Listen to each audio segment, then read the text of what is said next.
please remain standing for the presentation of colors and singing of the national anthem.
Oh, say, can you see by the dawn's early light what so proudly we hailed at the twilight's last gleaming, whose broad stripes and bright stars through the perilous fight o'er the ramparts we watched were so gallantly streaming, and the rocket's red glare, the bombs bursting in air, gave proof through the night that our flag was still there. Oh, say does that star-spangled banner yet wave o'er the land of the free and the home of the brave?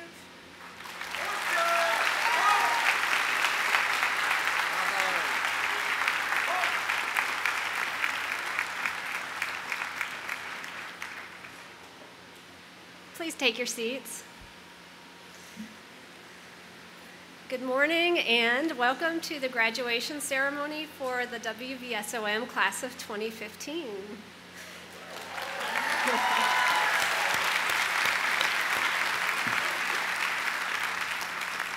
It's my pleasure to introduce the president of WVSOM, Dr. Michael Edelman.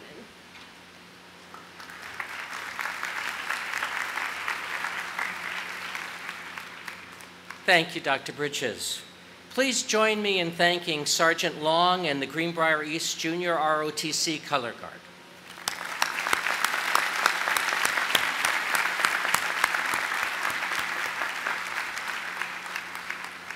I also want to thank Desiree Davis for singing the national anthem for us today. Wasn't she great?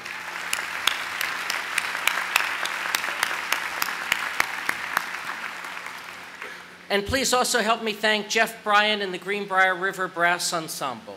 Thank you, Jeff.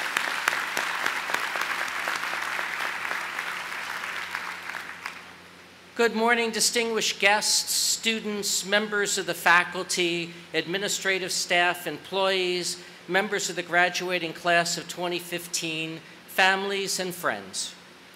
Welcome to the West Virginia School of Osteopathic Medicine's 38th commencement ceremony. This morning, I'm pleased and honored to be joined on the platform by many distinguished guests. I would like to take a moment of this time to recognize a few individuals. I ask that you please hold your applause until I've finished. Joining me on the platform today are O.J. Bales, D.O., one of the 4 founders of WVSOM, Cheryl Schreiber, Chair of the Board of Governors of WVSOM. Our keynote speaker, Senator Shelley Moore Capito. Mark Waddell, D.O., President of the WVSOM Alumni Association.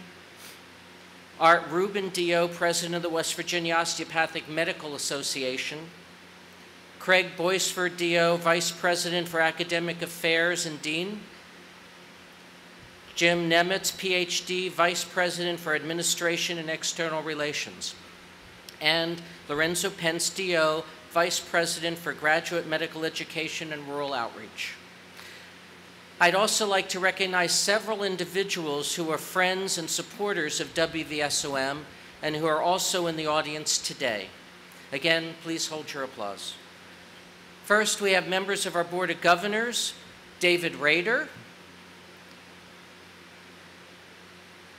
We have Larry Ware, our Vice President for Finance and Facilities.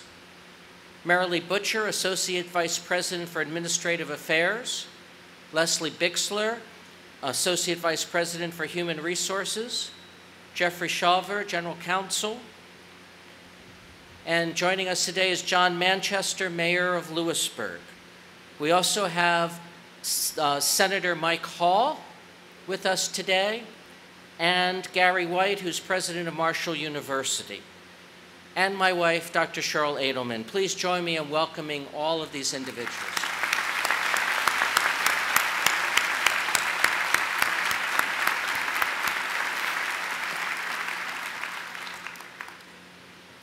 Graduates, it's my pleasure to welcome you on this very special day. Today, you're going to join the ranks of the medical world as osteopathic physicians. Before going any further, I'd like to ask the class of 2015 to please rise. Sure.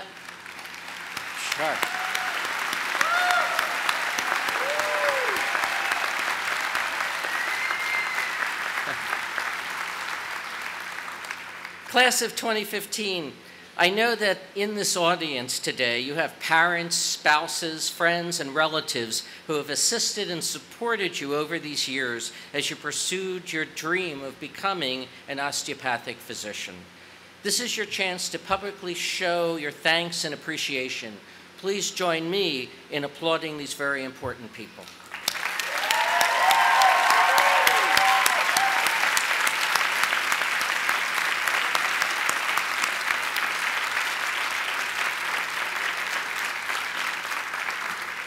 Thank you. You may be seated.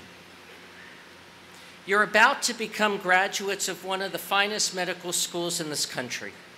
WVSOM has a reputation as a leader in graduating physicians of the highest caliber. Our school has been nationally ranked by U.S. News & World Report for 17 consecutive years. This year, we are 14th in the nation in rural medicine, 13th in family medicine, and we rank 3rd in the percentage of all students entering primary care residency programs.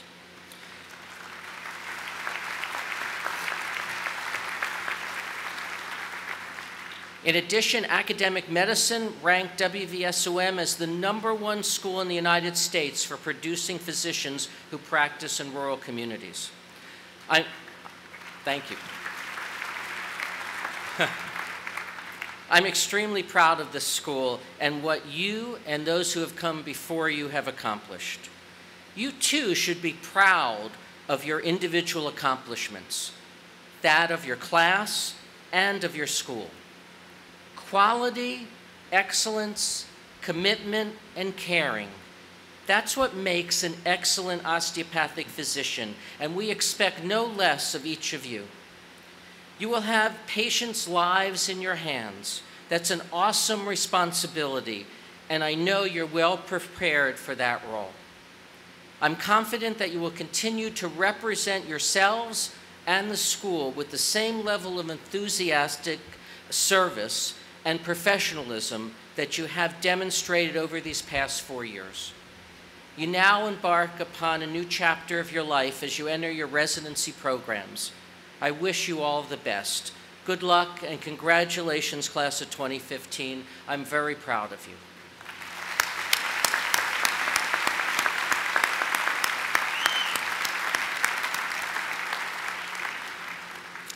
I'd now like to introduce our first speaker. Please welcome the Chair of the Board of Governors, Ms. Cheryl Schreiber.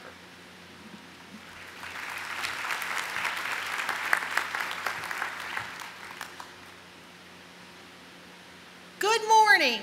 Congratulations. This is a fine-looking group of young men and women. I bring you greetings from the Board of Governors.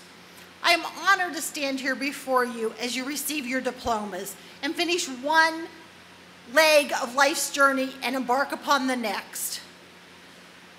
I'm hoping outside it becomes a gorgeous day. It certainly is going to be a happy and wonderful day for everyone here today. This campus is very special to me.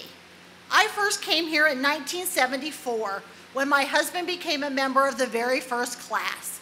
36 students started that year, much different from the 216 that started with your class. Education was very different also. That was 1974. The first personal computer was not around until 1975. And a PC with 128 gigs of memory and a floppy disk drive was not available until 1980. So, that was very different. My husband had already graduated before there were computers on campus. The library was the center of learning. You had to look all your information up in hardbound books. No internet, no computers. And talking to fellow classmates was much different years ago. We had telephones 40 years ago, but they were connected to the wall in your house. You didn't carry them in your pocket. The technology has advanced so much that today, your cell phone acts as your camera and acts as the first source of information when you want a quick answer to something. That was certainly not at all possible 40 years ago. I can't even imagine the number of medical apps that are available and used every day. As technology advances, so does medicine advance. I think it's a great time to be a physician. When I was first asked to speak on the podium the first time, I asked for advice. And the advice I was given was, wear something cool, it gets hot under the lights, realize that the longer you speak, the longer the ceremony takes, and don't drink tea for breakfast. So today, I'll give you a little bit of advice before I leave the podium. It is the people in your life that make the difference. Treat others as you would like to be treated. Make friends and keep them. I would not be standing here today if it was not for the people that I have met over the last 40 years that I have been involved with osteopathic medicine in West Virginia. Osteopathic physicians throughout West Virginia are wonderful people. The staff at the school is wonderful. I count many of the physicians and staff at the school as my friends and mentors as I have traveled through life. I'm sure it was your work ethic and perseverance that got you here today and will get you a long way in the future. But it also takes friends, families, co-workers, and mentors. Be mindful of the people in your life. Keep your life interesting and challenging. Please keep this school in your life. It has afforded you a great opportunity. Consider this school part of your family. Keep in touch with the people you have come to know here, your friends, your classmates, faculty, and the community. Come back and visit often. We would love it if you made West Virginia your home. Have fun, congratulations, enjoy the rest of your life.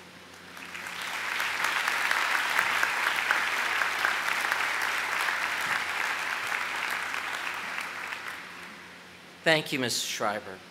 Next, please welcome the president of the WVSOM Alumni Association, Dr. Mark Waddell.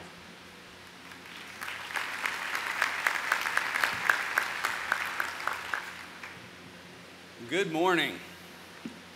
It is my privilege to bring you greetings from the West Virginia School of Osteopathic Medicine Alumni Association, and it's my personal honor to congratulate you on your achievement today.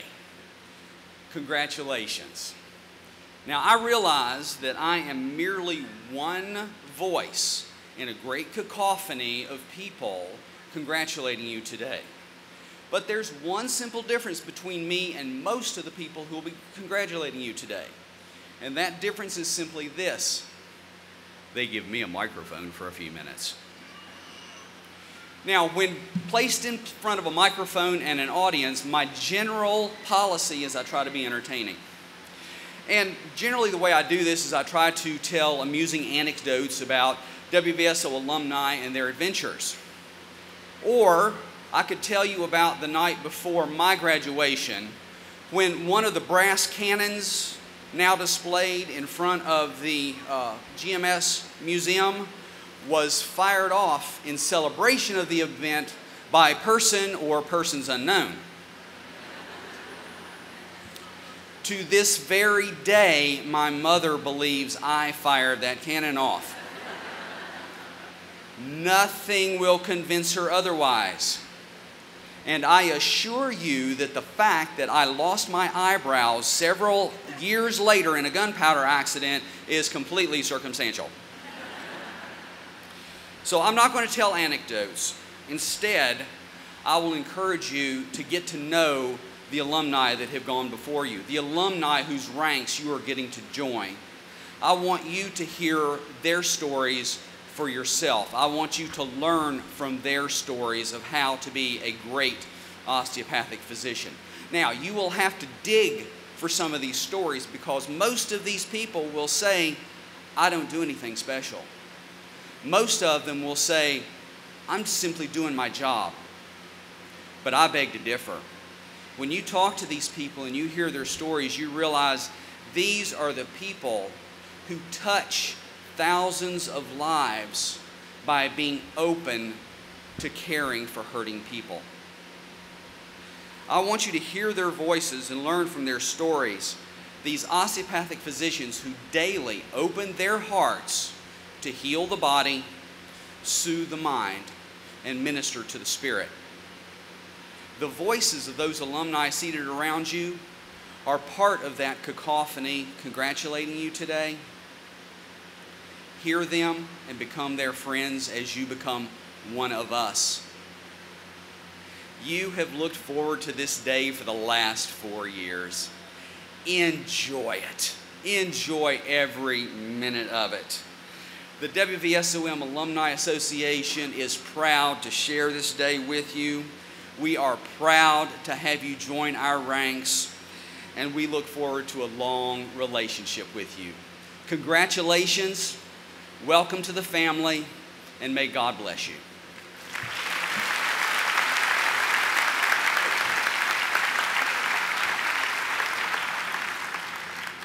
Thank you, Dr. Waddell. Our next speaker is the president of the West Virginia Osteopathic Medical Association. Ladies and gentlemen, please welcome Dr. Art Rubin.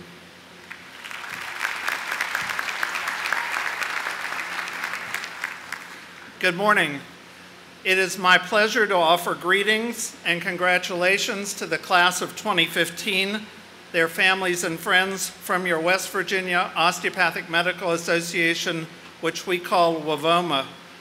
I am Dr. Art Rubin, WVOMA president and WVSOM graduate 36 years ago in the second class, the class of 1979.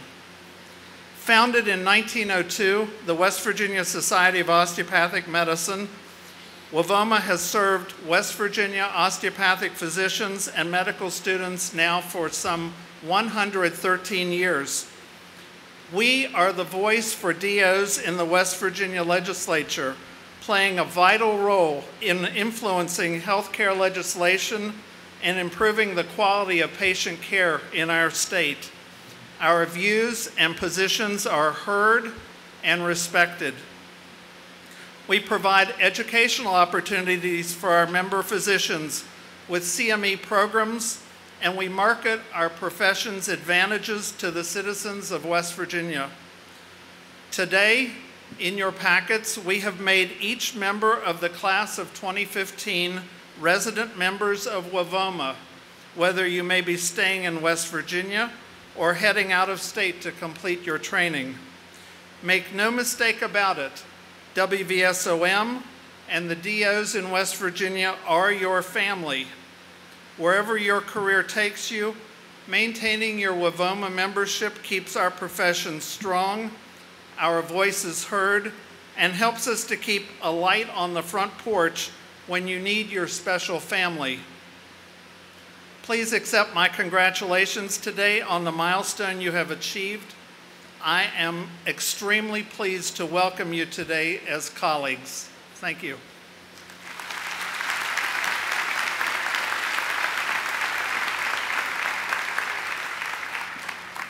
Thank you, Dr. Rubin. Ladies and gentlemen, it gives me great pleasure to introduce our keynote speaker. Shelley Moore Capito was elected by the people of West Virginia to the United States Senate in 2014. She is the first female U.S. Senator in West Virginia's history and was elected with the largest margin of victory for a Republican in state history, winning more than 62% of the vote in all 55 counties. After serving West Virginia's 2nd Congressional District in the U.S. House of Representatives for 14 years, and as a member of the West Virginia House of Delegates for 4 years prior, Shelley decided to run for Senate with the goal of being an even stronger voice for the Mountain State. A lifelong West Virginian, Senator Capito was born in Glendale in the Northern Panhandle. She holds a BS in zoology from Duke University and a master's in education from the University of Virginia. The senator and her husband, Charles L. Capito Jr., resides in Charleston. They have 3 adult children and 3 grandchildren. Senator Capito is very familiar with WVSOM. It was her father, Governor Arch Moore, that brought WVSOM into the state higher education system, thus assuring the continued success of the school. It is our honor to have her with us today.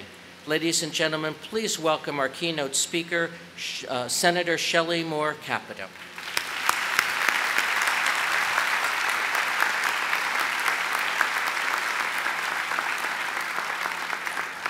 Thank you and good morning. And it is a glorious West Virginia morning too, and I want to say congratulations right off the bat to all the graduates. Thank you, Dr. Edelman, for asking me to be here, members of the Board of Governors, administration, faculty, distinguished guests, proud family members and friends, and most of all the graduates. Thank you. Now, I was trying to think about all the wisdom I could impart in my hour-and-a-half speech. And I was interviewed by the TV station before I was coming in about what it meant. Was I get nervous about speaking at graduations? And I said, yeah, I get a little nervous because I don't want to bore people and I don't want to talk too long and all those kinds of things. And he told me that he interviewed a student, one of you 193 he interviewed, and I don't know who it was he interviewed. He might have interviewed more, but this particular student, the television reporter said to him, oh, well, you're the smart people, talking to this student who was graduating.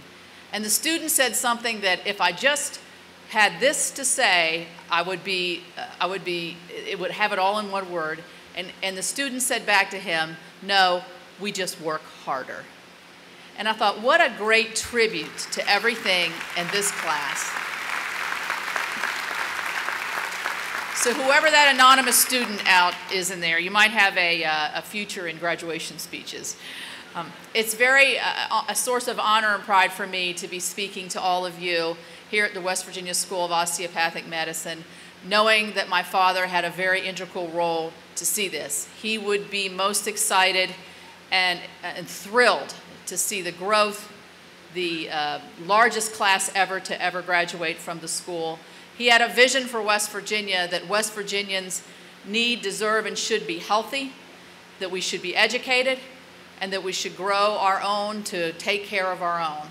And so he would be very pleased to see this. And Dr. Bales, it's nice to share the stage with you because you were here with him on the ground floor. So thank you very much for that honor.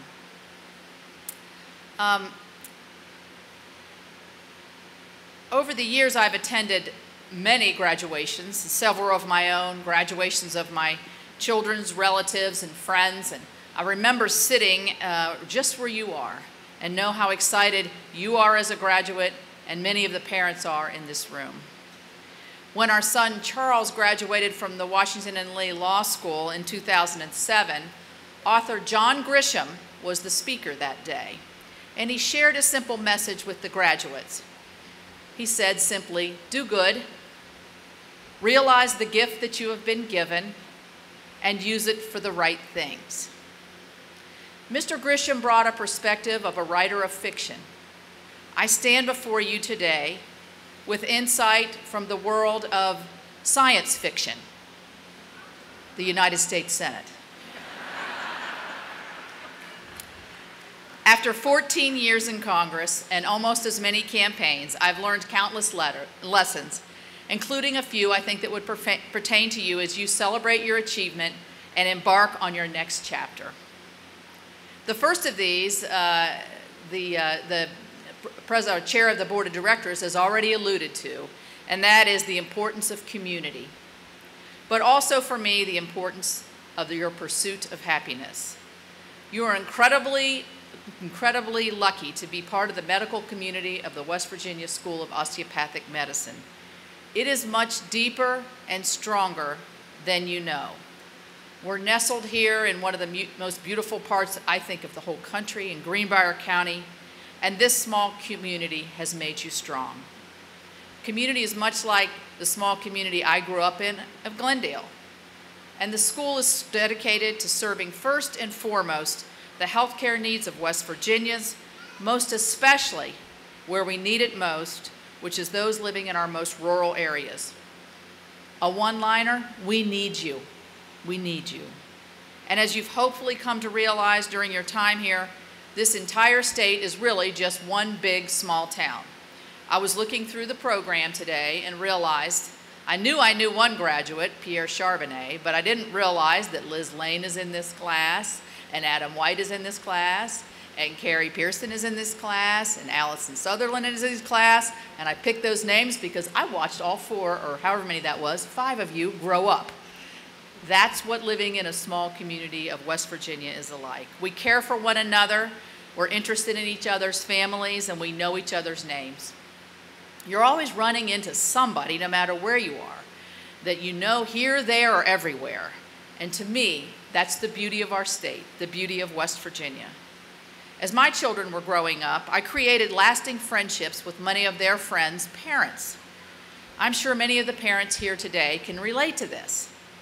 At sporting events, we would share stories while rooting on our children on the field.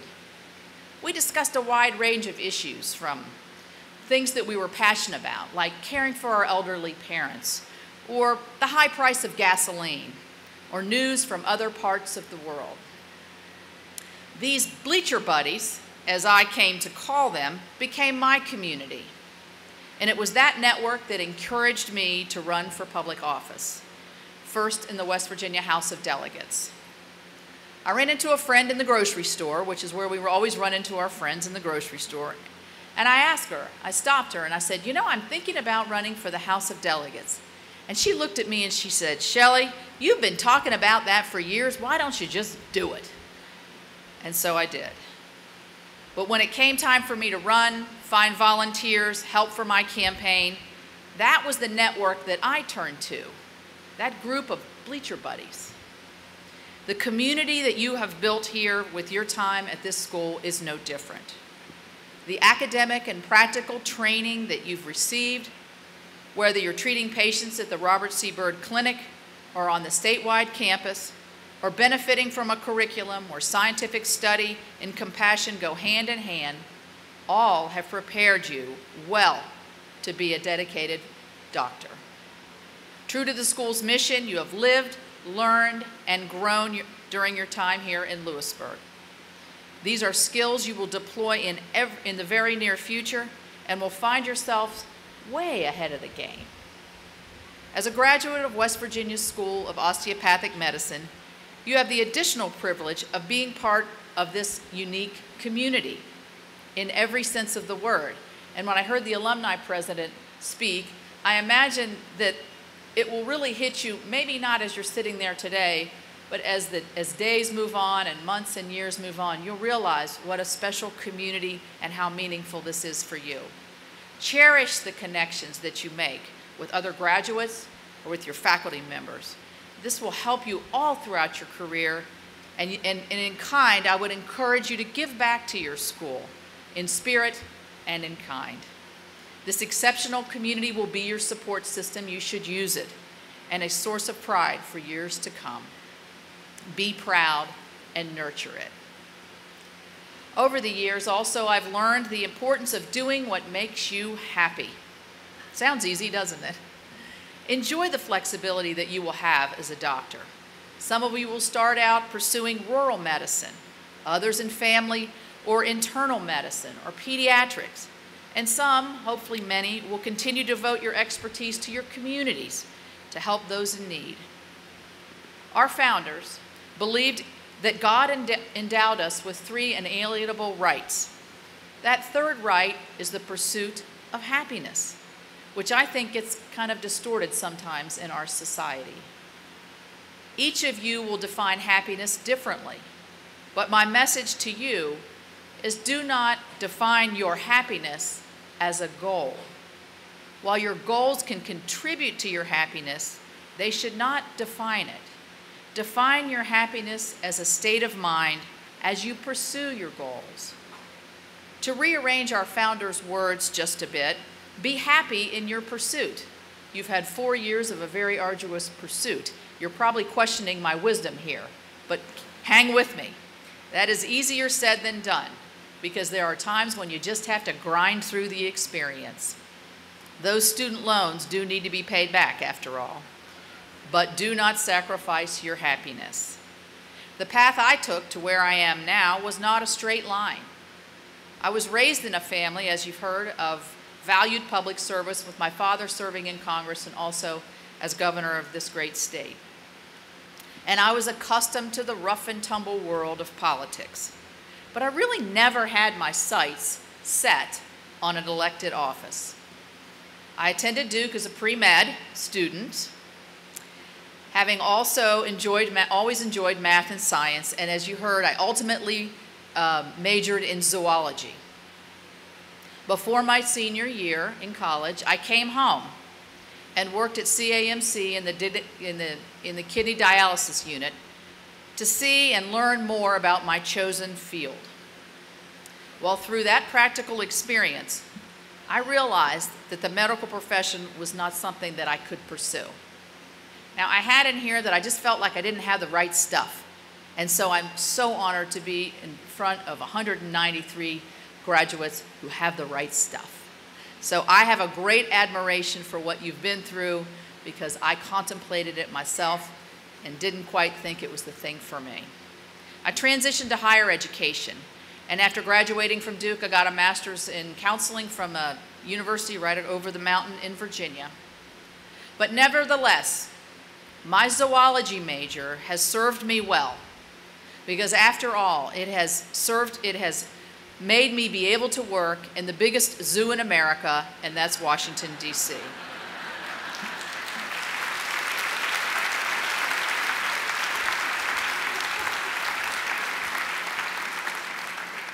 It sort of worries me so much that you all think that's really true.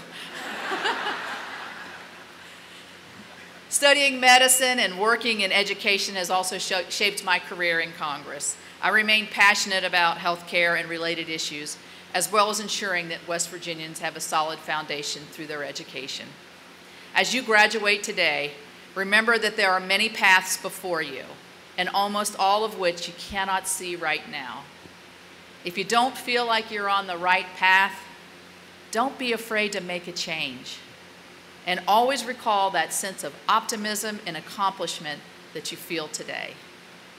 Serving in his elected office has taught me the power of big decisions and small decisions.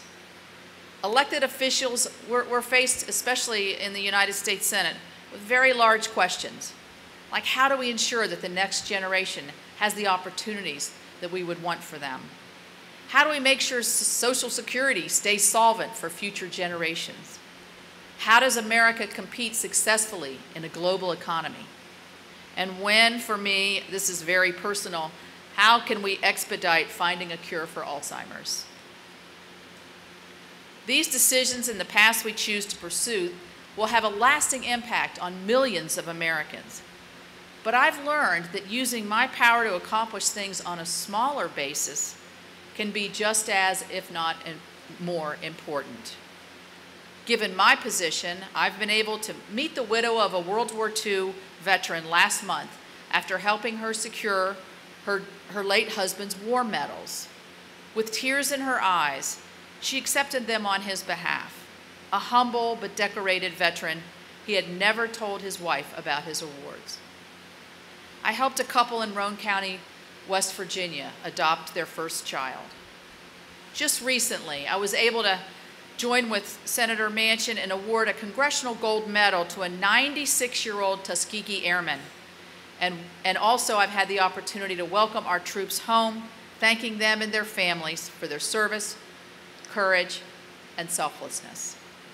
As doctors, you will have the opportunity to participate in monumental events. Those will be exciting, stressful, and long-lasting. But remember that the smaller victories are just as meaningful. Most of all, enjoy the journey now that you've graduated. Don't always be fixated on your destination, and be happy in your pursuit.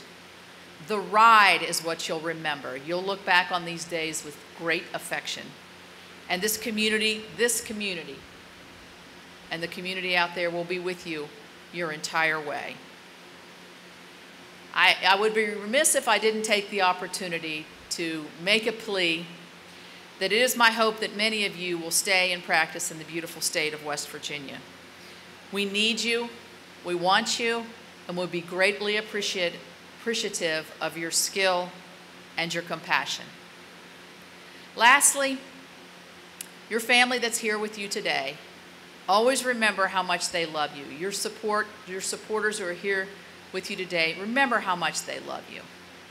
Call them, talk to them. Don't just email them, don't just text them, don't just send out an Instagram and hope your mother sees it. Keep the conversation going. As a mother and a grandmother, as a public servant, those intimate connections of conversation, we cannot lose them. And you are going to be the professionals in conversation as you talk with your patients and help to diagnose and heal their wounds. Congratulations to all of you. God bless you all. And thank you for the distinct honor of being your speaker today.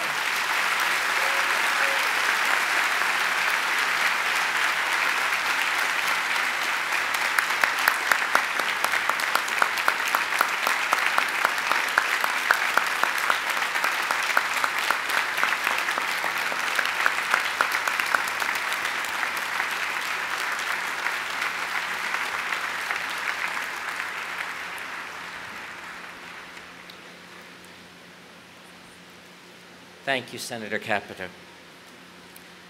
I would now like to introduce the president of the class of 2015, Amy Hunt, who will deliver the class address. Amy?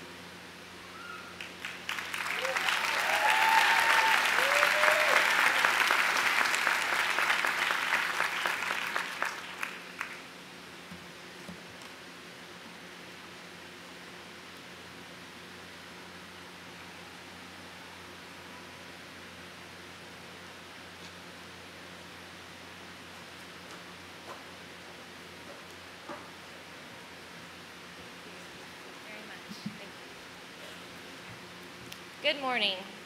I would first like to welcome the graduates, family and friends, WVSOM administration, faculty and staff, and the large amount of loan officers waiting to collect. It is an absolute honor to stand before you on behalf of the 193 men and women you see before you today. We are finally crossing the finish line, and we are so blessed that you are able to share in this experience with us.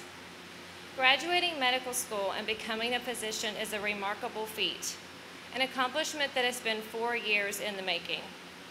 It has been an adventure, to say the least, and while everyone's journey through medical school has been unique, there is one resounding theme that we can all agree on. We did it together. I can distinctly remember Dr. Edelman saying, on the first day we arrived on campus, that we would not be the same person in 4 years. Medical school would change us, and let's just say he was absolutely right. To be completely honest, I think it's safe to say that we have all lost a little bit of our sanity. I mean, after all, who wouldn't go utterly insane over memorizing the Krebs cycle, the brachial plexus, and those tedious pulmonary equations? Or dissecting in the anatomy lab, hoping to find that one nerve that might or might not be tagged on our anatomy practical. And yet, even in the midst of all the chaos, we found reasons to smile. Perhaps it was hearing soon-to-be Dr. Cawley gently remind us to speak into the microphone, or listening to soon-to-be Dr. Winfrey walk into class with those infamous flip-flops, or hearing one of our favorite professors eloquently mention those capillaries. Pajamas parties at the pub and Follies provided us an outlet to relieve the stress, and even made some of us wish we were more talented, or in the case of the Mr. WVSOM pageant, maybe a little less. Our time here on campus was quickly replaced with the thrill of rotations. These last 2 years have been incredibly influential in shaping the physicians we are today. Somewhere in the midst of those pimping sessions, we learned that medicine is much more than prescribing medication. It is about humanity. It is about compassion. It is easy to forget these simple principles with the demands of our profession, but when we do, we must think of our dear classmate, Samantha Muncie. This young lady was the epitome of grace and compassion, and a true testament to what it means to be a physician. Through her passing, we learned that receiving an A on an exam wasn't really that important after all. Instead, our dear friend and these last 4 years have revealed that medicine is an art in which humanity and compassion should be at the forefront. I have no doubt that every physician in this room before me today will exemplify this very sentiment. As a class, our accomplishments in medical school are the result of the continuous and unrelenting support of a host of individuals. I feel certain that every student in our graduating class would like to thank those that encouraged and supported them. And as a voice from my fellow classmates, I hope I can relay the gratitude and appreciation we have for those who have walked by our side throughout our journey. We must first thank our parents, our spouses, our grandparents, and other loved ones. No one has given more selflessly of their time than you. We are well aware of the sacrifices you have made to help us make it through to this day. We know that we will never be able to repay you for the memories and time we have lost. Our only hope in the coming years is to make you proud. And knowing the students in this class, I have no doubt that we will do just that. Next to the professors and clinical faculty who have imparted an invaluable amount of knowledge to us over the last 4 years. The amount of time and effort it took for each of you to perfect your lectures so that 200 academic overachievers could understand it is outlandish. But nonetheless, we appreciate it, and more importantly, we appreciate you. To the president, deans, and administrative personnel, a huge thank you to you for believing in us from the very beginning. It is quite a testimony each year to rally 200 people with type A personalities to the very end. And yet, year after year, you prove that it is possible to transform those first-year medical students into the qualified physicians who are before you today. Your faith in us has never wavered, and for that, we thank you. To the physicians we worked with, the knowledge you imparted upon us was invaluable. Now that rotations have come to an end, some of us might admit that those pimping sessions were actually worth it. More than likely, we were intimidated by your uncanny ability to ask us what seemed to be 100 questions every hour. Your willingness to teach us was appreciated more than you'll ever know. And even though it is highly likely you will forget our name, we will never forget yours. And we definitely need to thank the countless nurses who bailed us out of those dreaded pimping sessions, for offering that much-needed smile, and for reminding us that shoe covers are indeed a medical student's best friend. As our time here comes to an end, I just want to congratulate each and every one of you on such a tremendous accomplishment. When you walk across this stage in just a few short minutes, take time to reflect on the remarkable journey this has been, and the numerous individuals who have helped you make it to this day. It has been such a blessing to be a part of this class, and I hope each of you feel the same way. Congratulations, class of 2015, we did it.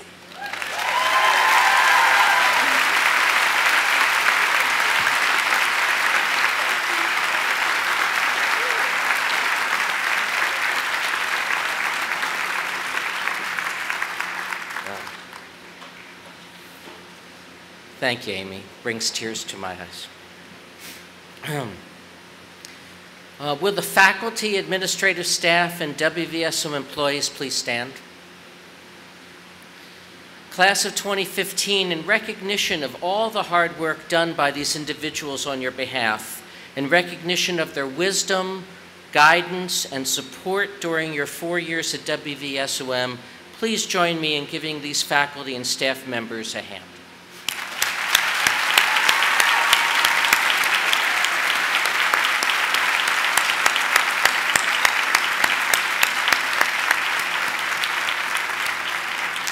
Thank you. I'd also be remiss if I didn't recognize several very important groups of people without whom this morning's ceremony would not be possible. First of all, you might notice that we're in the middle of construction. So pardon our dust, but our new student center will just add to the beauty of this campus. And the people that keep this campus beautiful and work tirelessly for it are part of the groups that I'd like to recognize today. Ladies and gentlemen, please join me in thanking our maintenance and ground crew and our housekeeping staff, media services.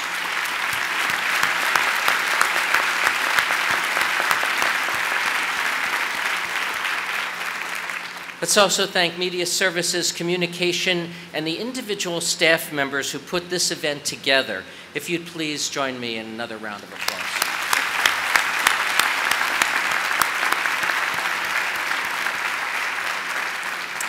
Okay, it's that time. So now for the presentation of the candidates for the degree of Doctor of Osteopathic Medicine, I ask Dr. Craig Boisford, the Dean, to join me at the podium.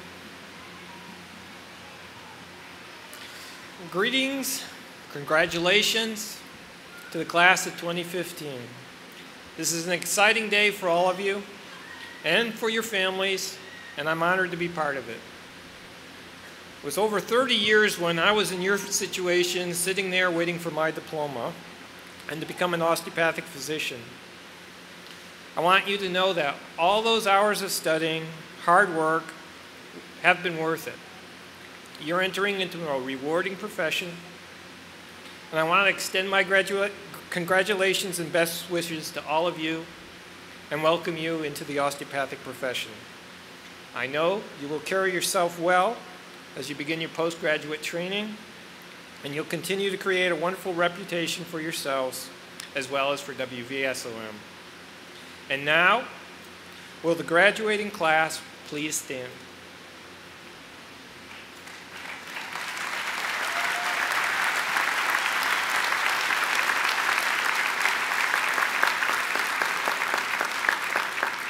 Ladies and gentlemen, these candidates wearing the gold stoles represent the top 10% of their class and are graduating with academic honors. Dr. Edelman, the men and women standing before you have fulfilled all the requirements as prescribed by the American Osteopathic Association, the West Virginia School of Osteopathic Medicine Board of Governors, and by the faculty of the school. Therefore, I present them to you for conferring the degree. Thank you, Dr. Boisford. By virtue of the authority vested in me by the West Virginia School of Osteopathic Medicine Board of Governors, I hereby confer upon each of you the degree Doctor of Osteopathic Medicine with all of the rights, privileges, honors, and responsibilities pertaining thereto. Congratulations.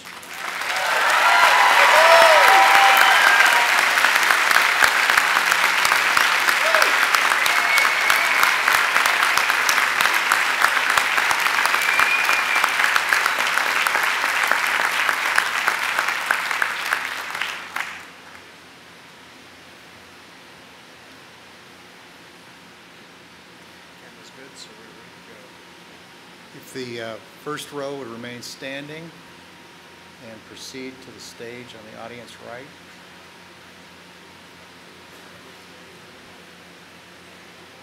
Dr. Ward and I are very proud to be part of this ceremony today and participate in students that we taught. We managed to help through the first year here. We didn't hinder too badly. We didn't hinder too badly.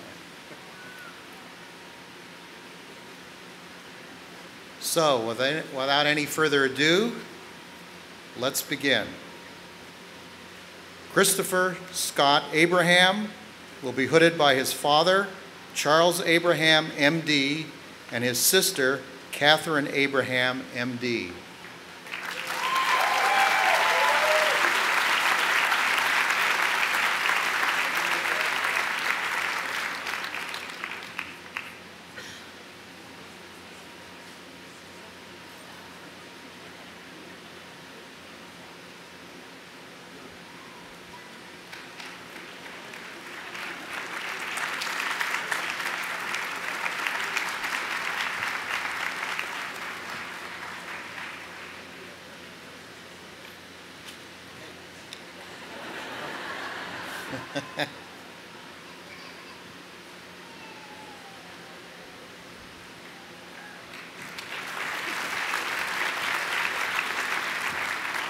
Kayla Joanne Ainsworth will be hooded by Maria Merzouk, D.O.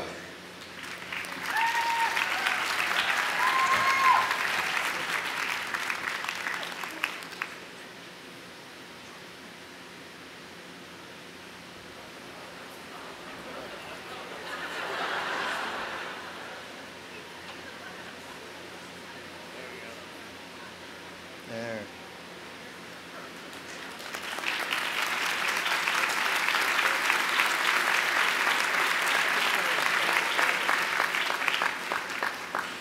Dana Michelle Almeida will be hooded by John Gabus, M.D.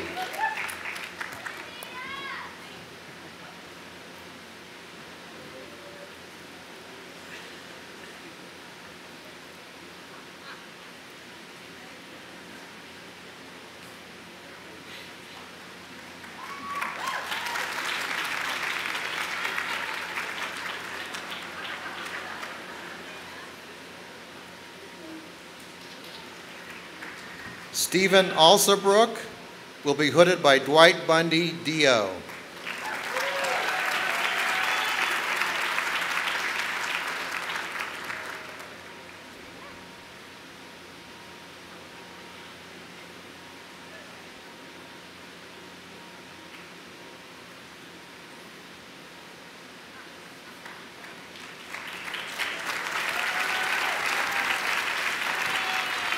Elise Sturm Anderson will be hooded by her father, Dennis Anderson, EDD.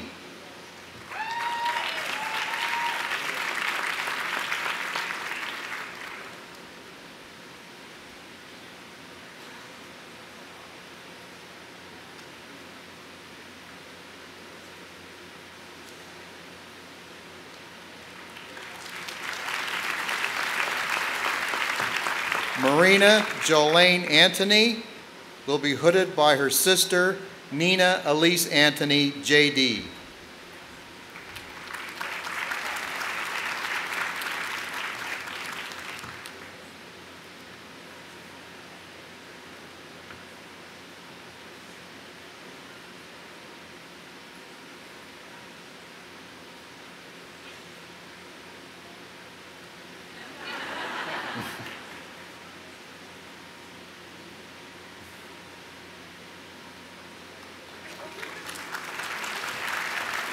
Kristen Elaine Babick will be hooded by Diangela Prunesti, D.O.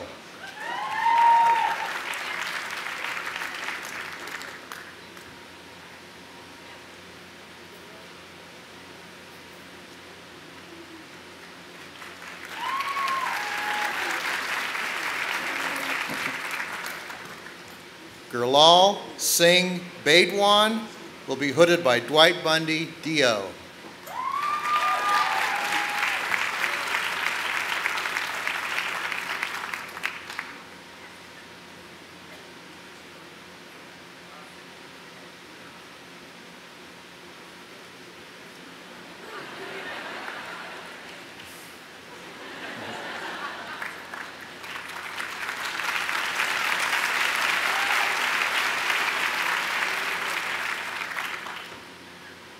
Matthew Barletta will be hooded by Robert Foster, D.O.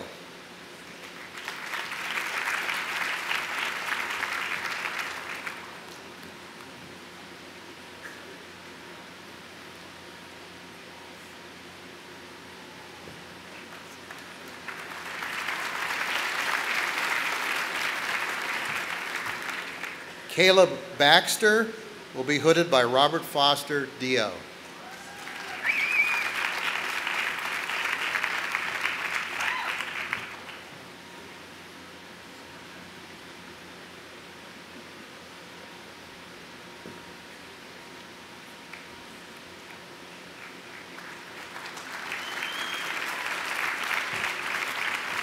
Jordan Alexandria Leona Beckett will be hooded by Susan Long, M.D.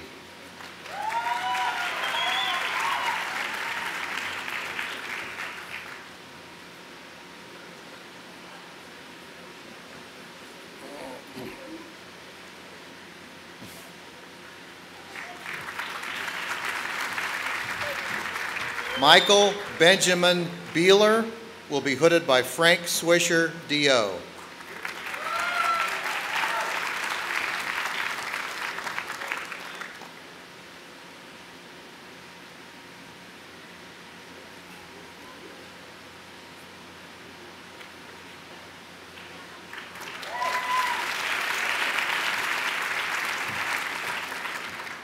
Brittany Nicole Beeland will be hooded by Gail Feinberg, D.O.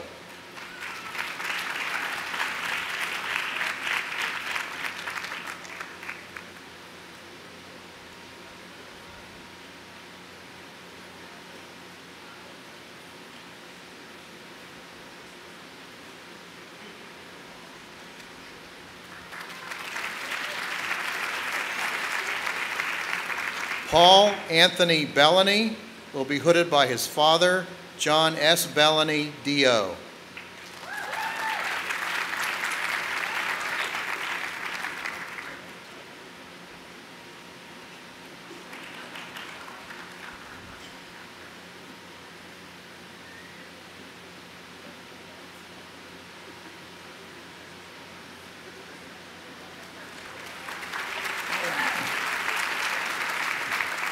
Danielle Yvonne Bennett will be hooded by her uncle, Jeffrey N. Dyer, J.D.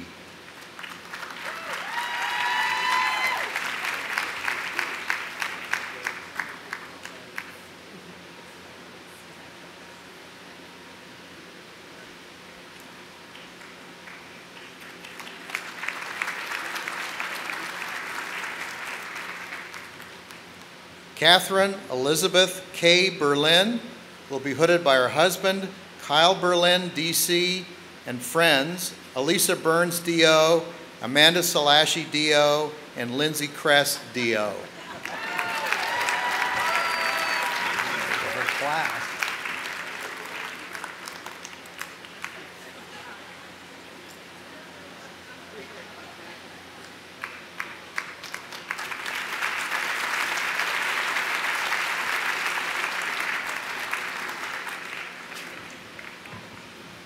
Kristen Grace Black will be hooded by her father, Byron Black, DDS.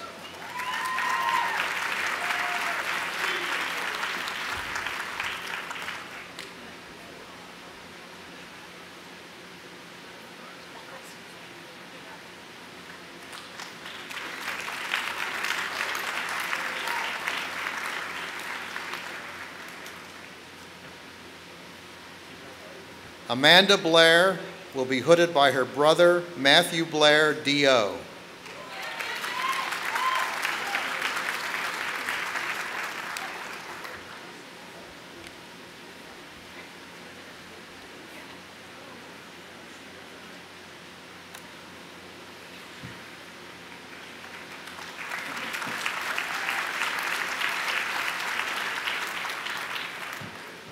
Daniel Blair will be hooded by Gail Feinberg, D.O.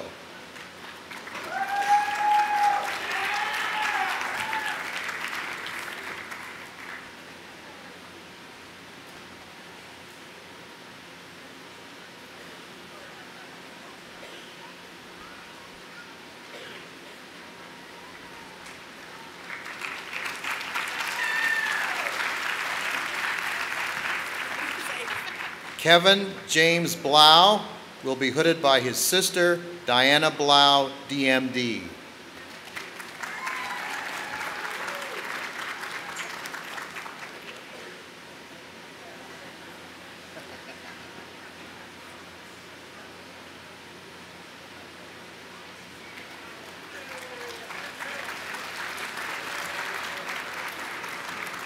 Michael Vaughn Baxter Bledsoe will be hooded by Stephen Eschenauer, DO.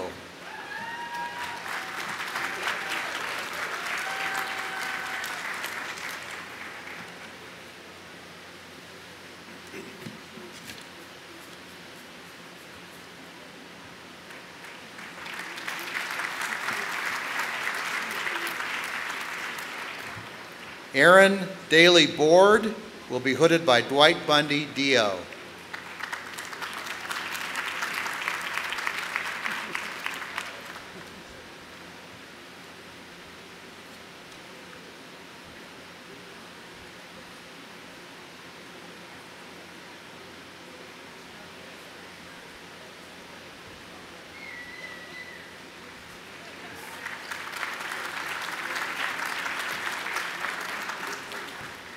Jenny Elizabeth Borman will be hooded by Cece McClay, DO.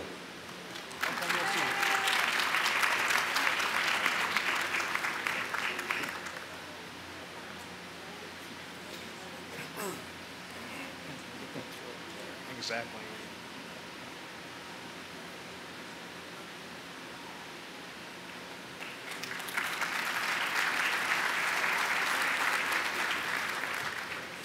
Ira Eugene Bowen will be hooded by Gail Feinberg, DO.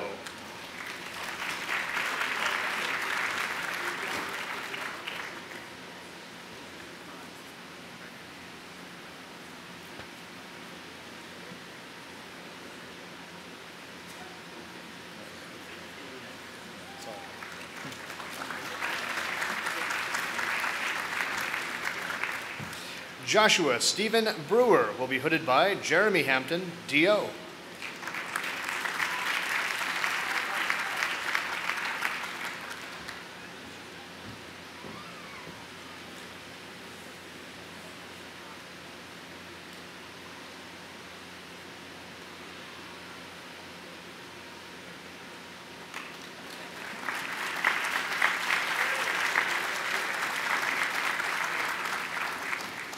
Bethany Hobson Brown will be hooded by Ralph Wood, DO.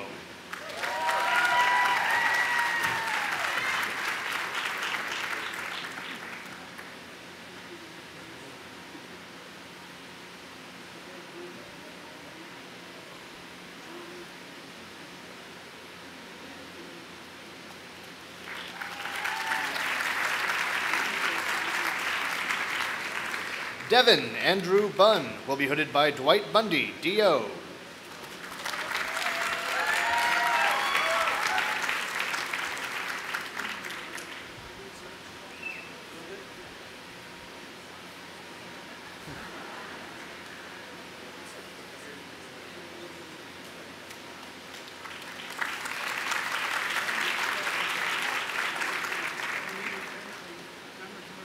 Adam Michael Burkett will be hooded by Deborah Schmidt, DO.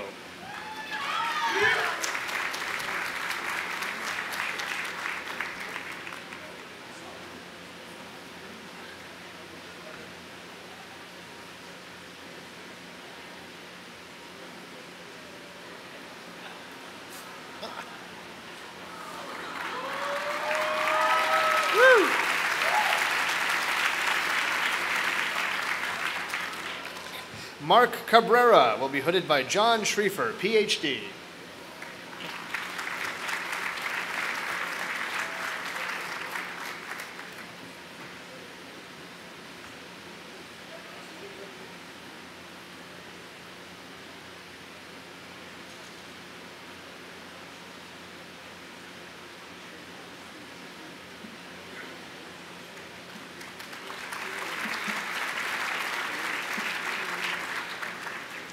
Christine Carroll will be hooded by Dwight Bundy, DO.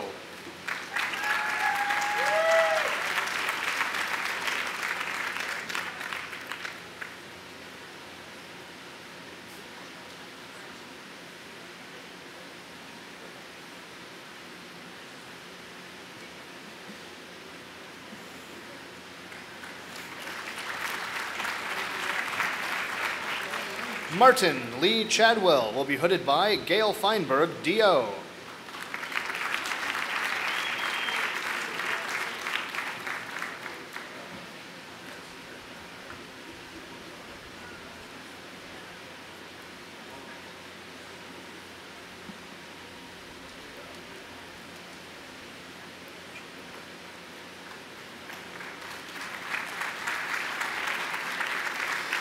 Raymond Shahud will be hooded by David Leach, D.O.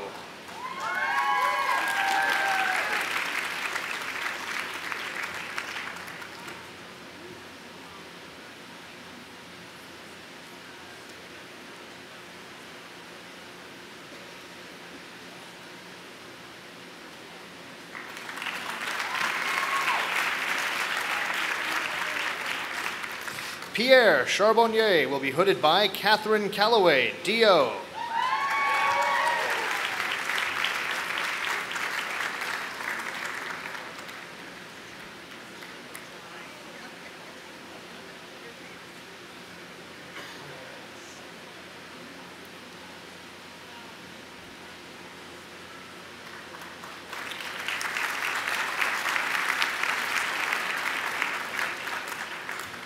Christina Chen will be hooded by her father, Zongho Chen, DDS.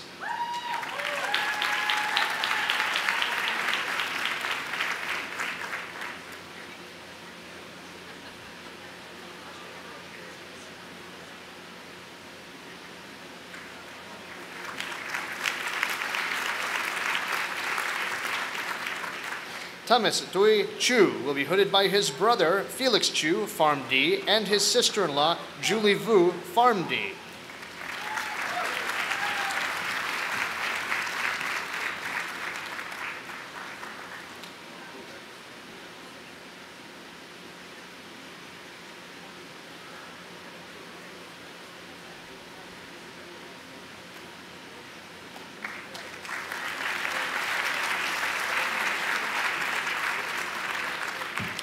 Matthew Chung will be hooded by his father, Joseph K. Chung, DMD.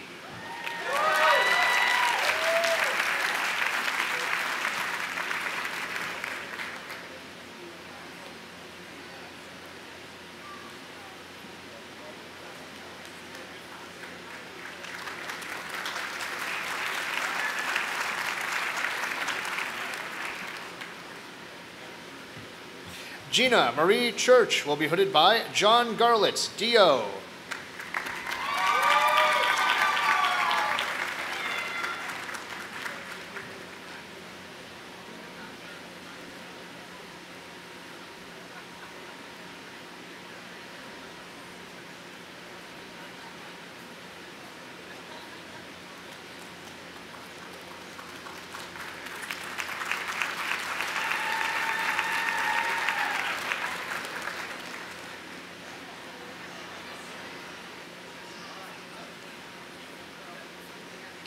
Elspeth Angela Clark will be hooded by James Wadding, D.O.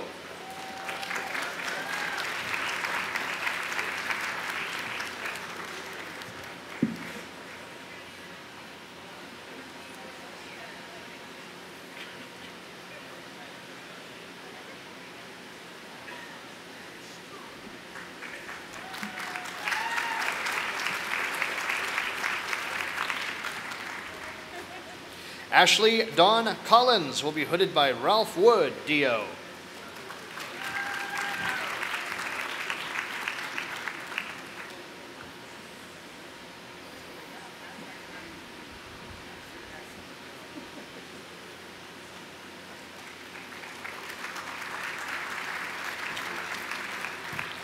Jonathan Scott Constant will be hooded by Dwight Bundy, D.O.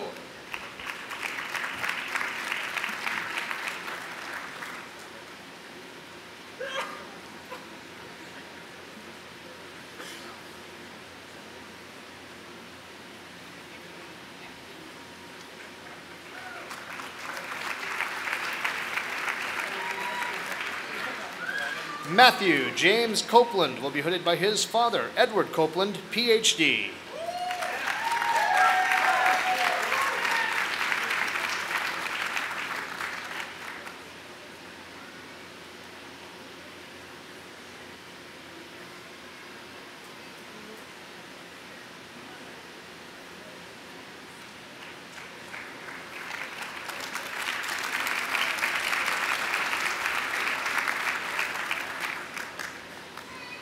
Brittany Marie Corrigan will be hooded by Jennifer Hadley, D.O.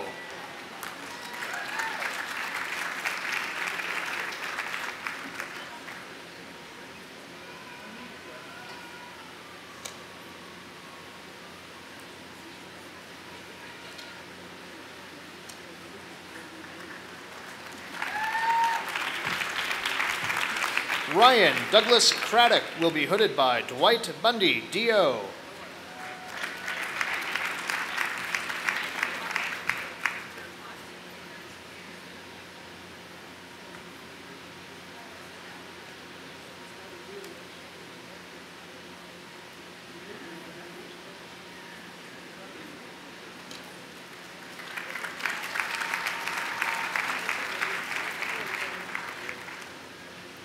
Patrick Alexander Kraft will be hooded by Michael Edelman, D.O., J.D., D.P.M.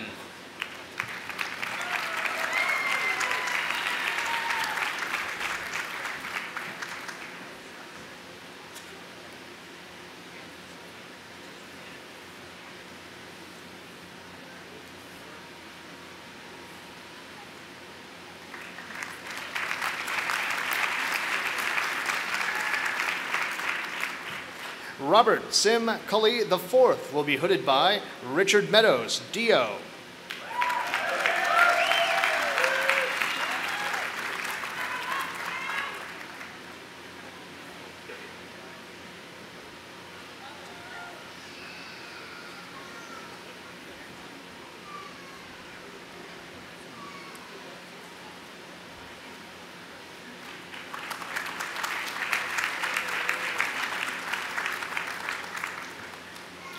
Jonathan Richard Daly will be hooded by his brother, Gregory Fuller, Ph.D.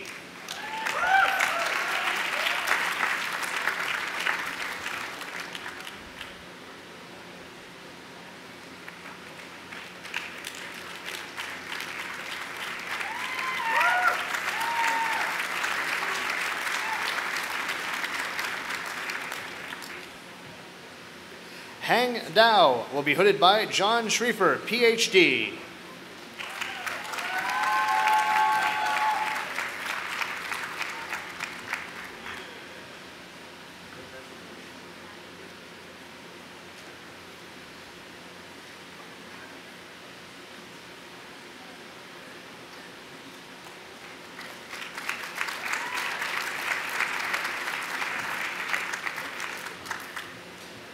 Michael Allen Davis will be hooded by his brother-in-law, John Mitchell, Ph.D.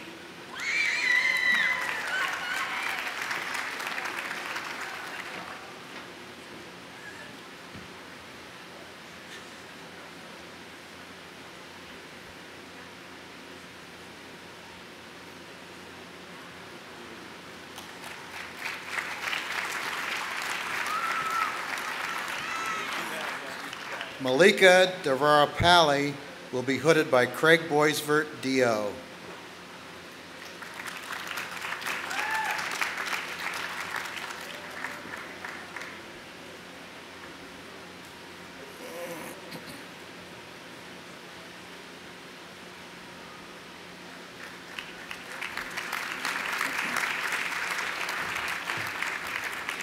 Michael Devine will be hooded by George Boxwell, D.O.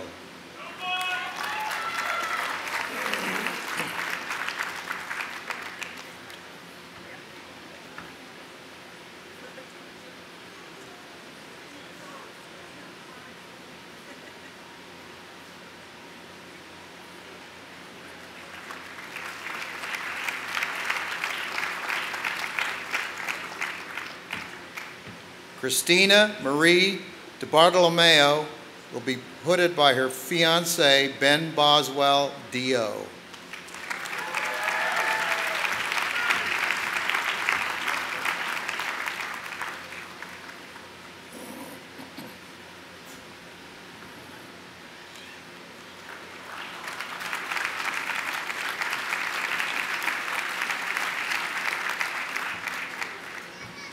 John Walter Diefendorfer will be hooded by Deborah Schmidt, D.O.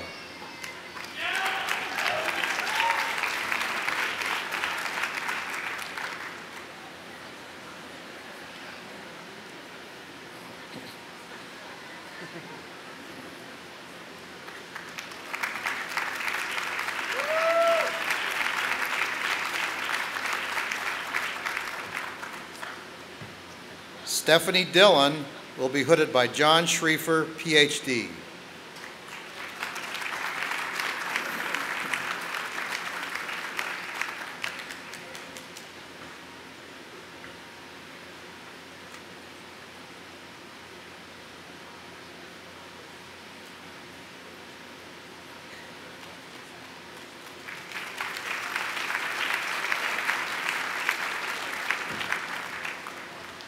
Edward Scott Disler will be hooded by Frank Swisher, DO.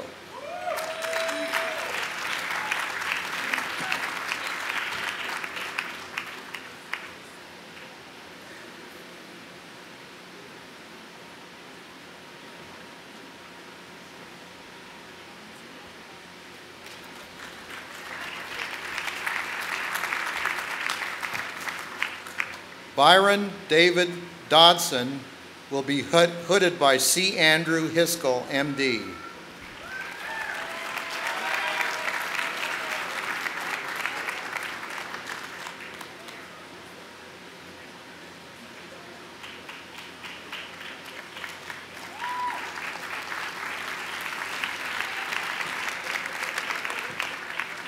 Jonathan Aaron Donahue will be hooded by Jonathan Heath, MD.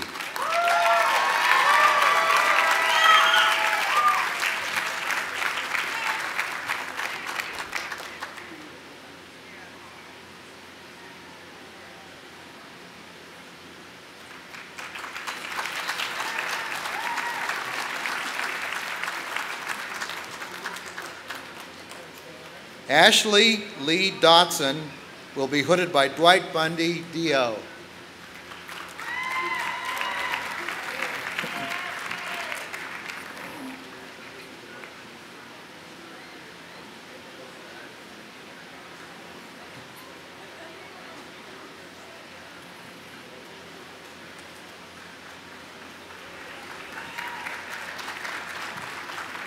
Joshua Camden Eason will be hooded by his father, Ronald Eason, MD.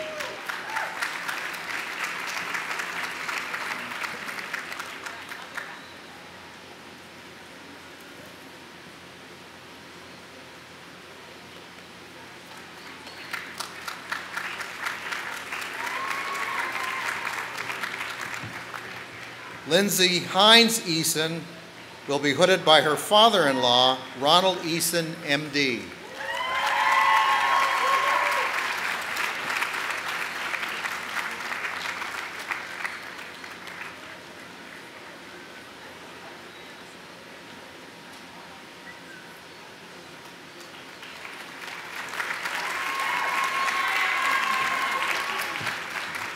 Philip Andrew Irwin will be hooded by Dwight Bundy, DO.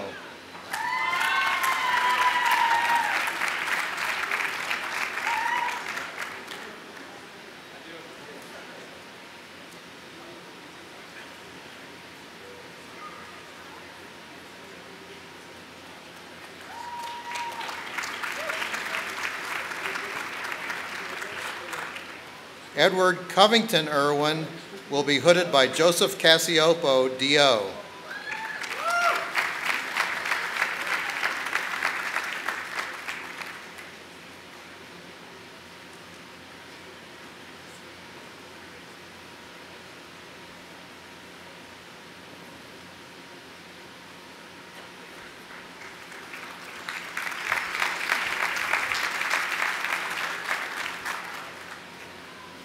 Vicky Apostolopoulos Irwin will be hooded by Joseph Cassiopo, DO.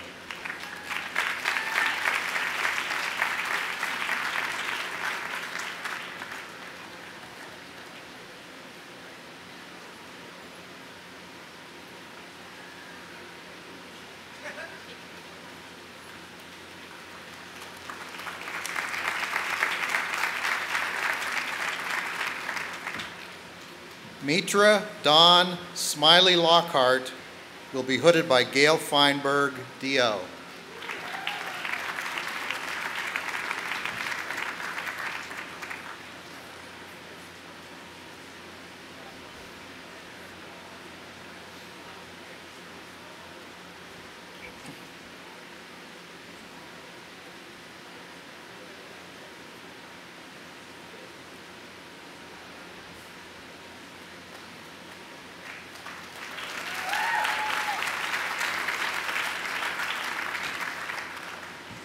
Mariam Farouk will be hooded by her parents, Umar Farouk, MD, and Sabahat Farouk, MD.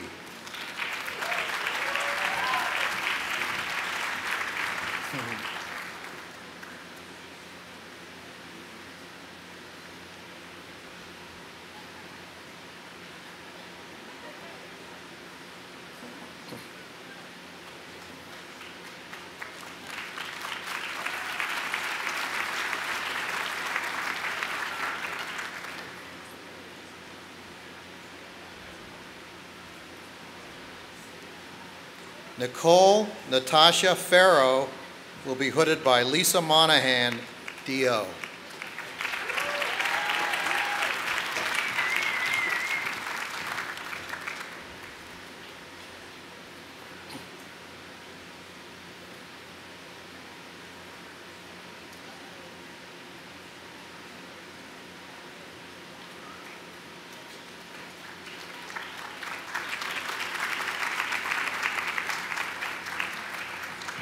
Brian Fletcher will be hooded by John Schriefer, PhD.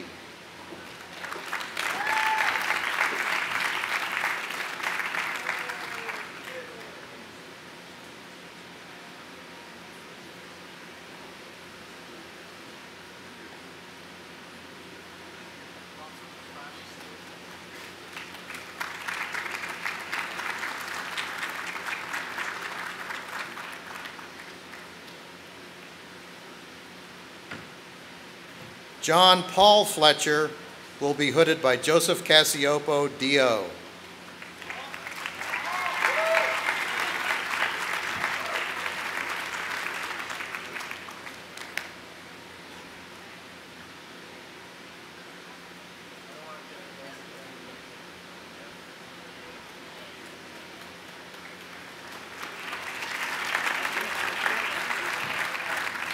Darby Mullen Ford will be hooded by her father, William Mullen, D.O.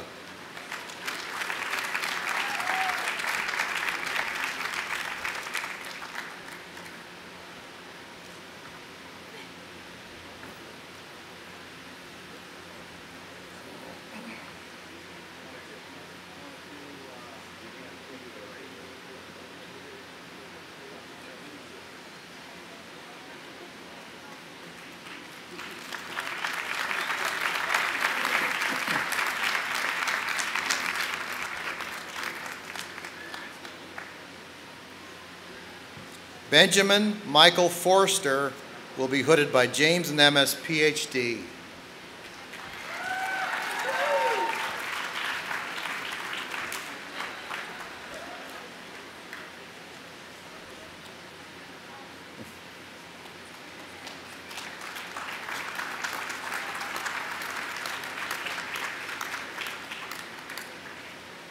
Ashley Frank will be hooded by Robert Foster, D.O.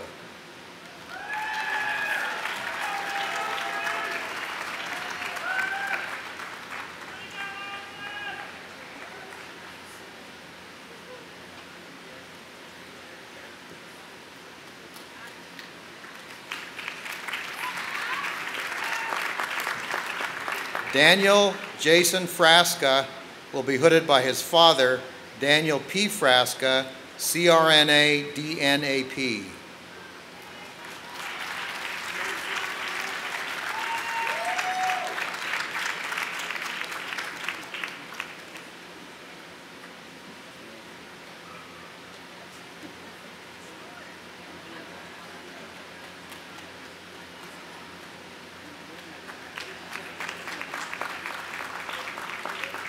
Brent Daniel Frederick will be hooded by Dwight Bundy, D.O.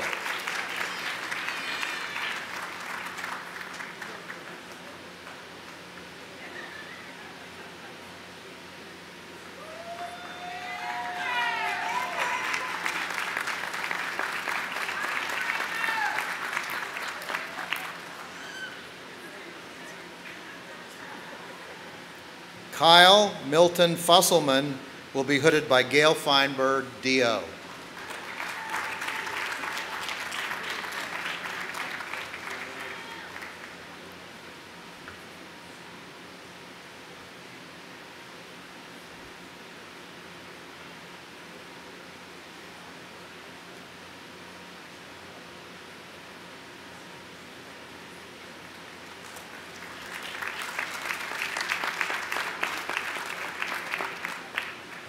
Molly Ann Galloway will be hooded by Molly Doyle, DDS, and Caitlin Matz, DO.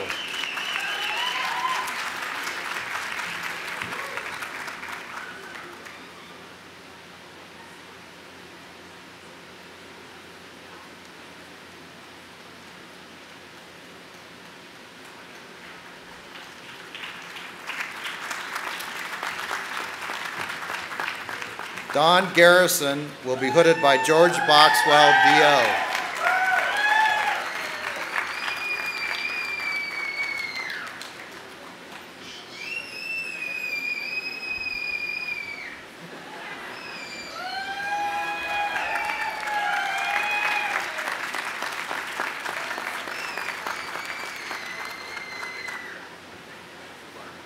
Erin Lee Goldman will be hooded by her father, Lyle Goldman, MD.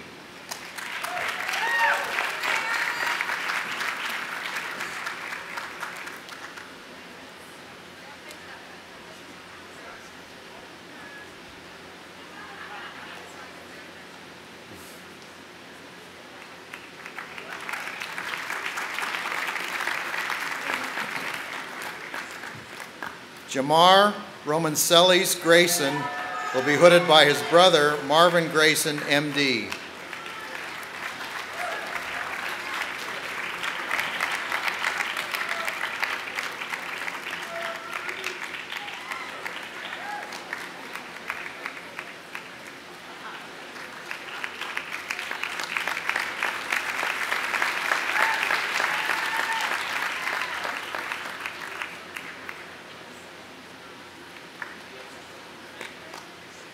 Jason Green will be hooded by John Schriefer, PhD.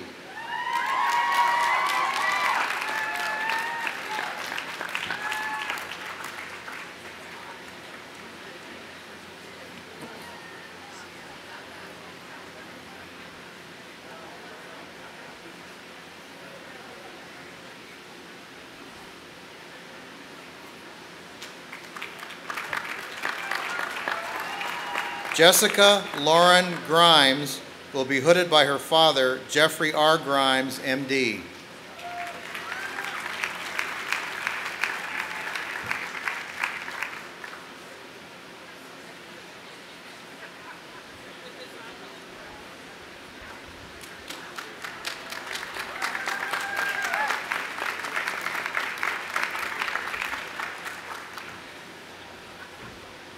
Ariana Eva Grimm will be hooded by her grandfather, Earl Grimm, DVM, and her uncle, Stephen Mishkint, MD.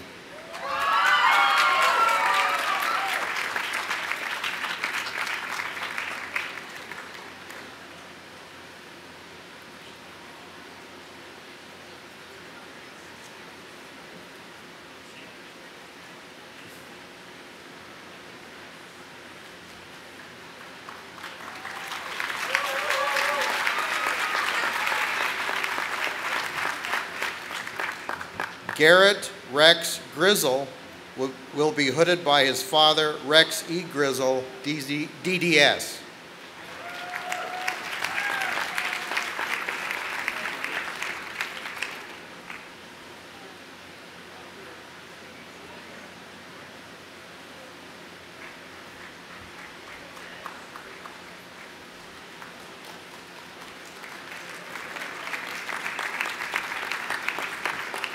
Alexandra Glenn Hartley will be hooded by Gail Feinberg, DO.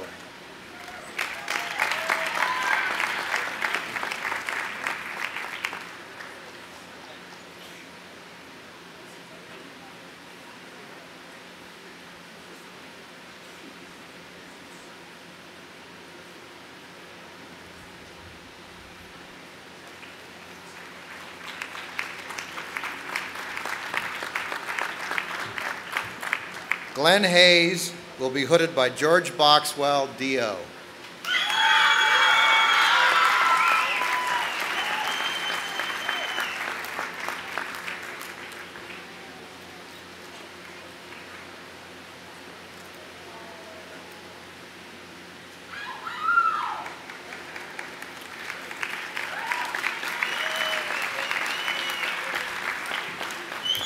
Laura Hemlep Hernandez will be hooded by Peter Ward, PhD.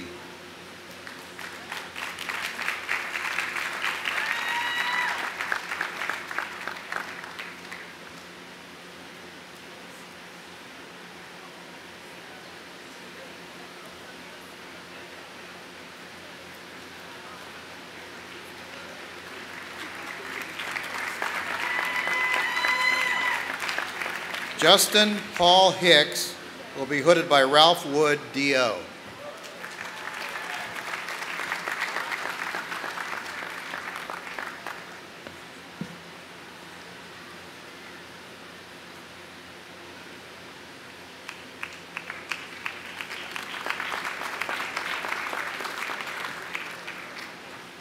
Sarah Nicole Hawker will be hooded by James Wadding, D.O.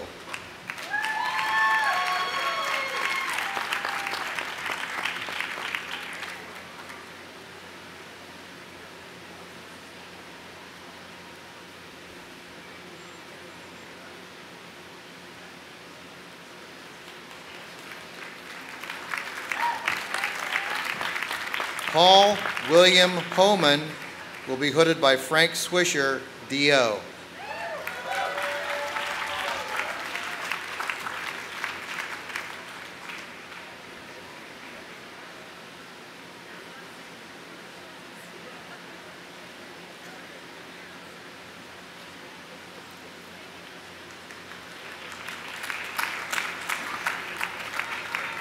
Patrick Michael Haran will be hooded by James Wadding, D.O.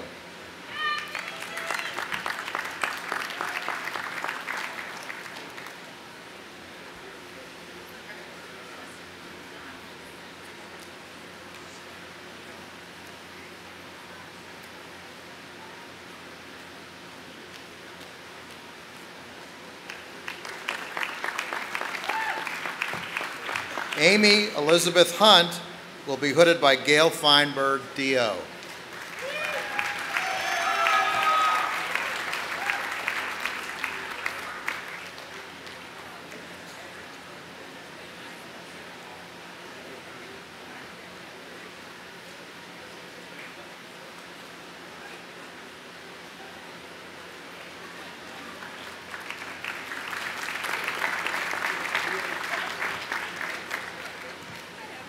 Rachel Lynn Hunter will be hooded by her husband, Robert Hunter, D.O.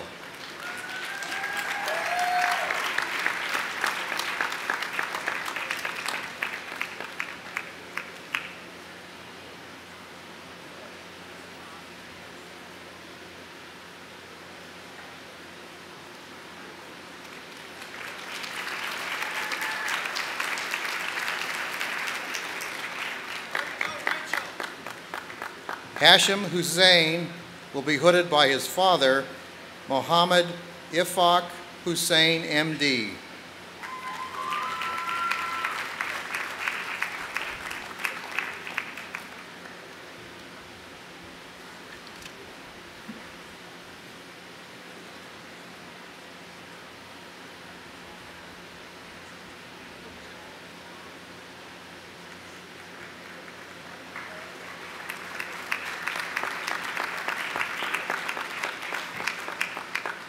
Vindhya Jayaretnam will be hooded by her aunt, Ramani Ramasamy, M.D.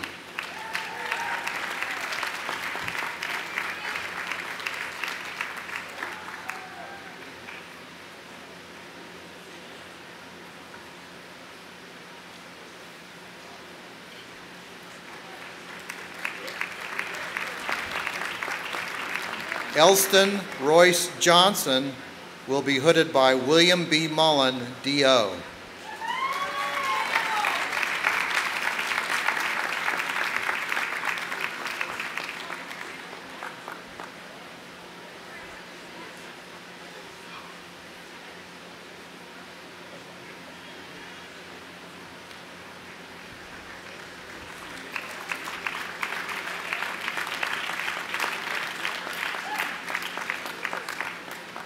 Philip Reich Jones will be hooded by Mary Pozega, DO.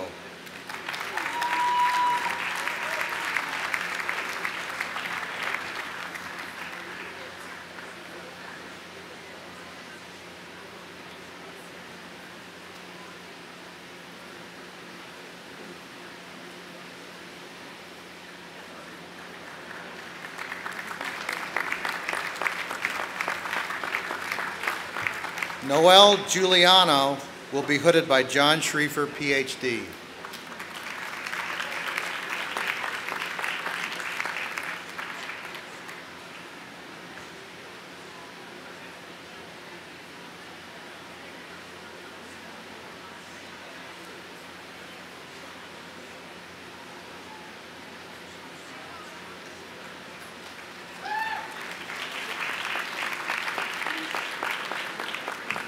Ryan Richard Call will be hooded by Judith A. Maloney, PhD.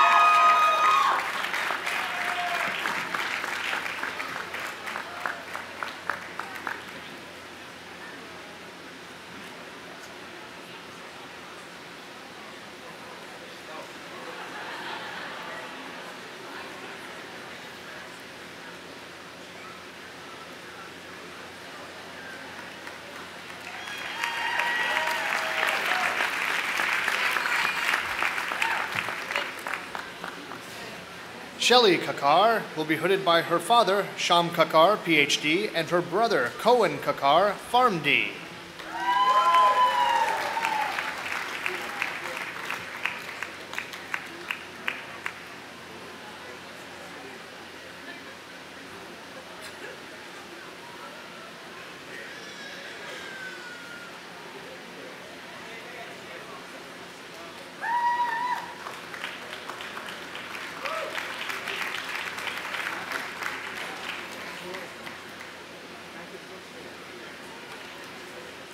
Jeremiah Xavier Cars will be hooded by his father, Thomas Cars, MD.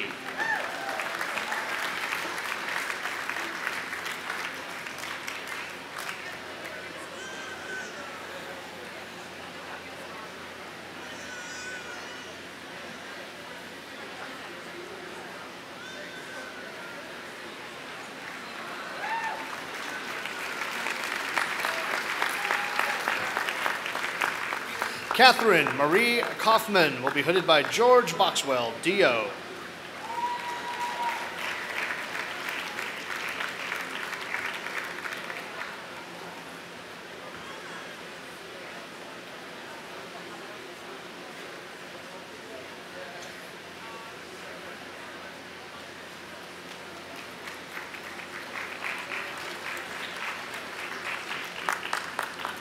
Justin Michael Kazi will be hooded by his fiancée, Katie Budden, PharmD.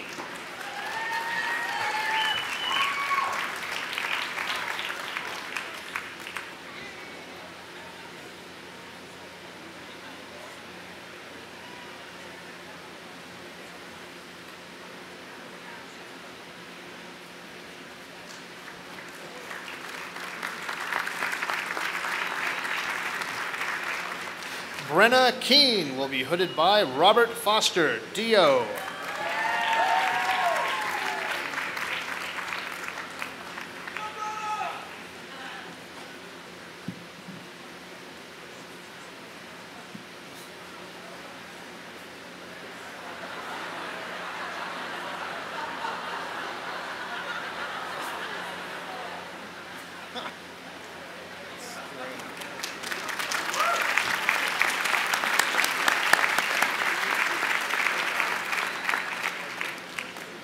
Kenneth Klein will be hooded by Robert Foster, DO.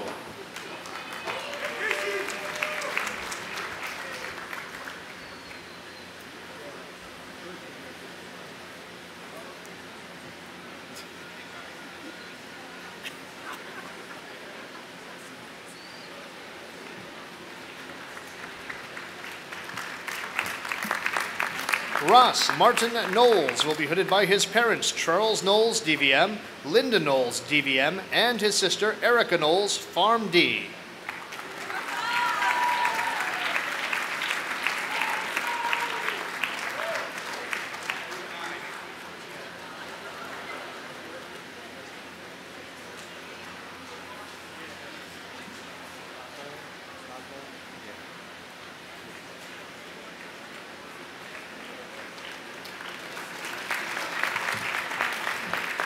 Ramya Nagendra Kumar will be hooded by Killy Pitzenbarger, MD, Lynetta Payne, DO, and Nikhil Godbol, DO.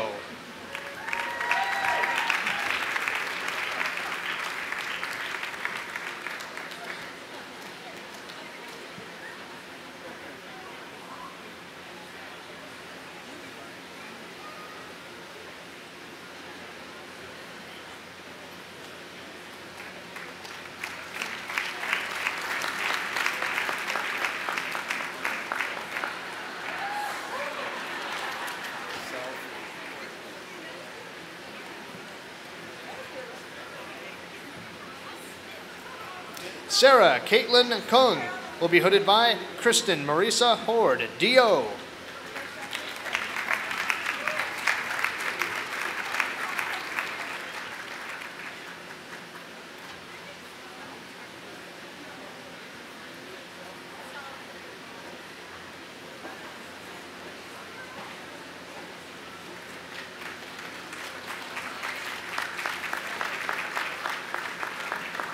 Elizabeth Price Lane will be hooded by her father, Gordon Lane, JD.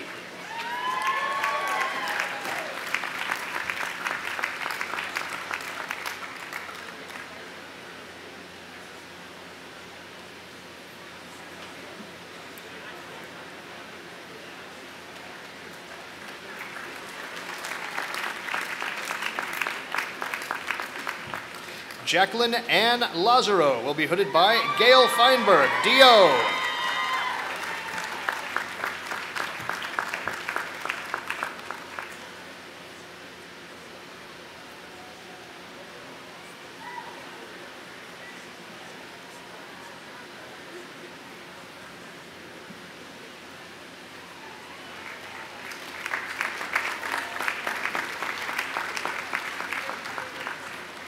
Matthew Ryan LeFew will be hooded by Crystal Breitner, MD.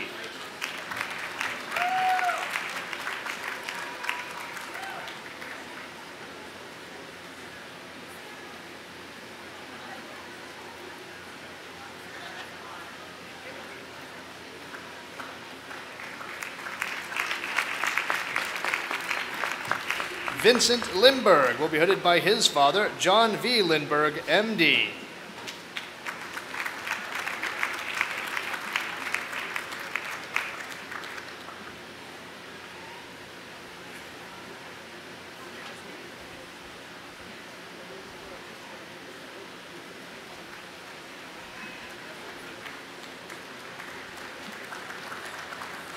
Meredith Ann Lowry will be hooded by Frank Swisher, DO.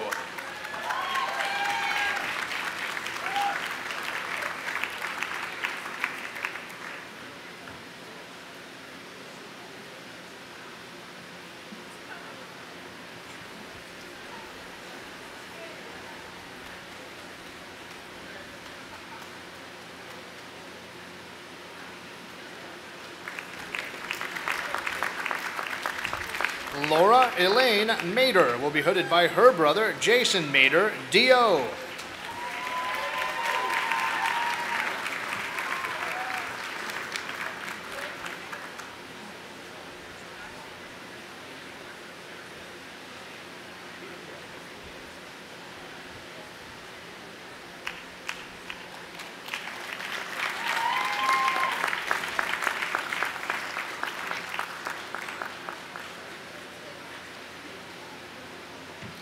Sean Michael Malarkey will be hooded by his father, Robert Malarkey, MD.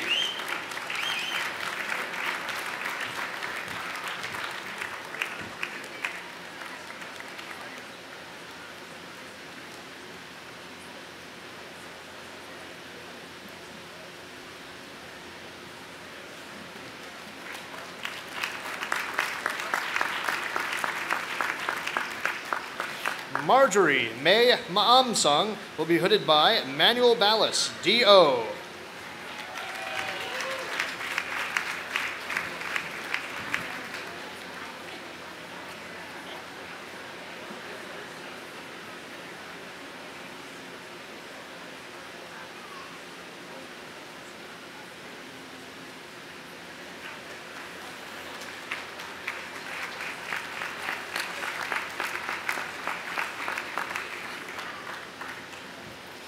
Patricia Matthew will be hooded by James Wadding, D.O.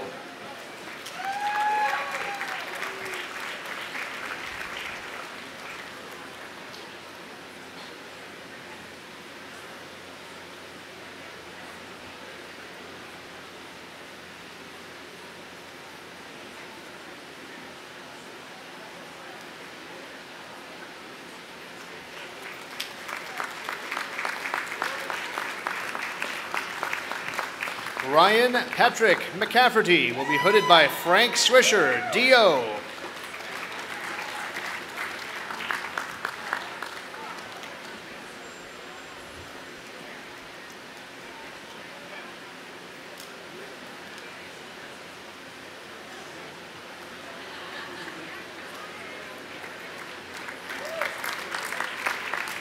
Andrew Scott McCullough will be hooded by his father, Randy F. McCullough, M.D.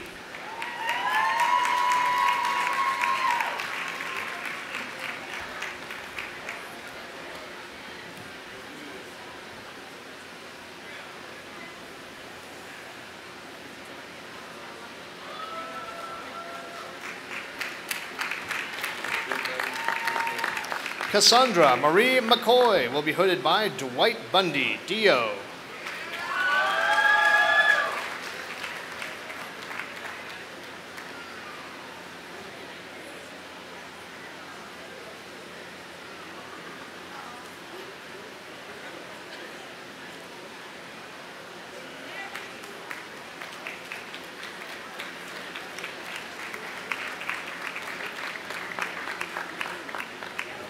Diane McQuillan will be hooded by Alexander Salazar, M.D.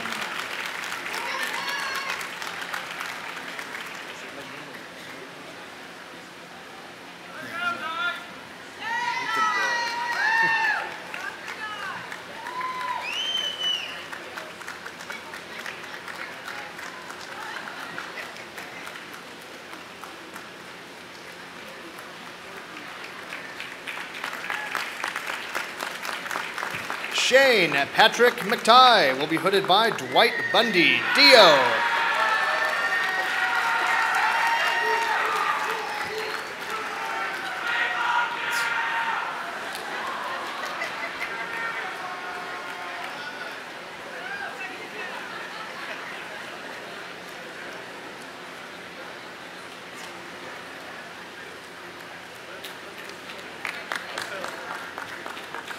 Susan Rachel Medali will be hooded by James Wadding, D.O.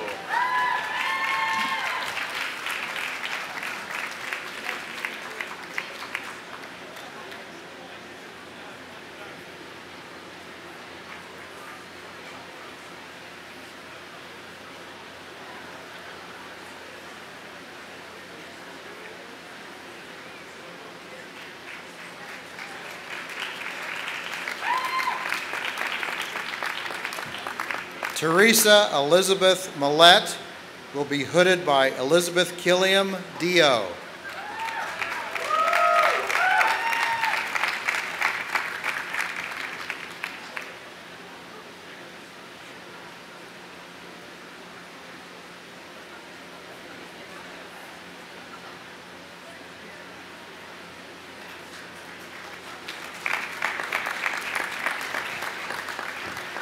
Mary Catherine Merrim will be hooded by William McBee, M.D.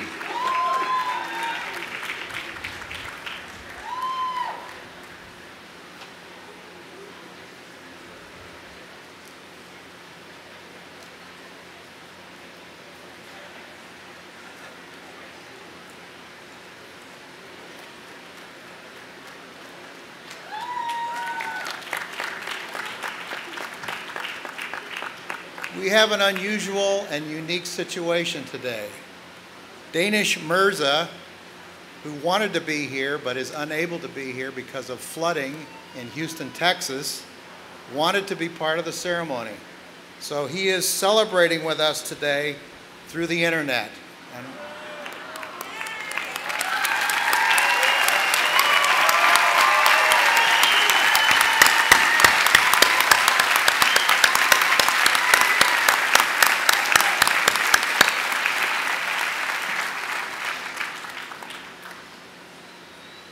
Robert Daniel Moore will be hooded by Dwight Bundy, D.O.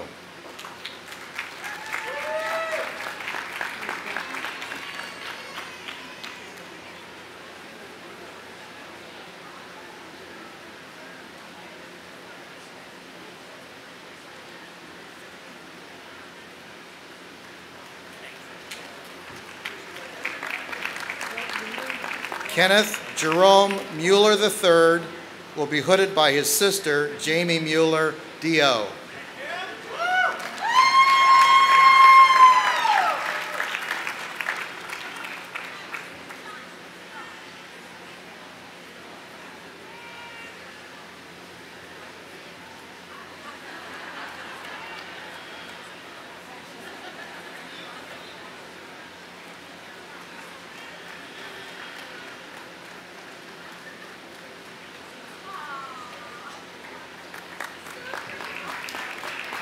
Julia Michelle Murray will be hooded by her father, Harry Murray III, O.D.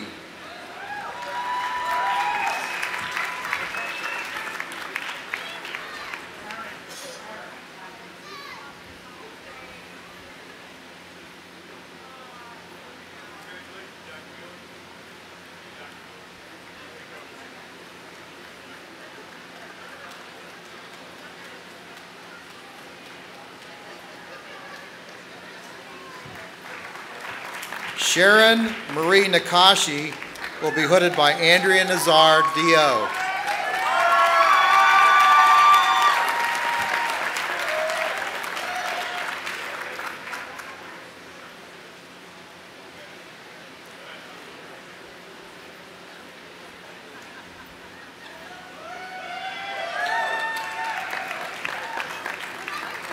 Steffi Nataraja will be hooded by Ralph Wood, D.O.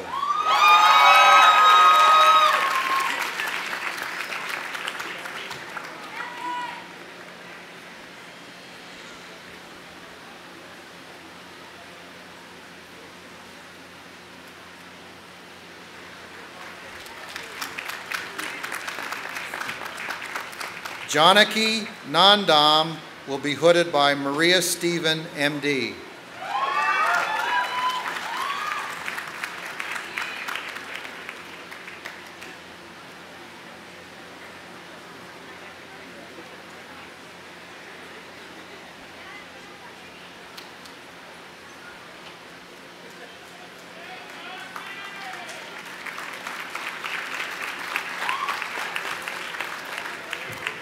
Jaya Naran will be hooded by her parents, Arcana Naran, M.D. and Deepak Naran, M.D.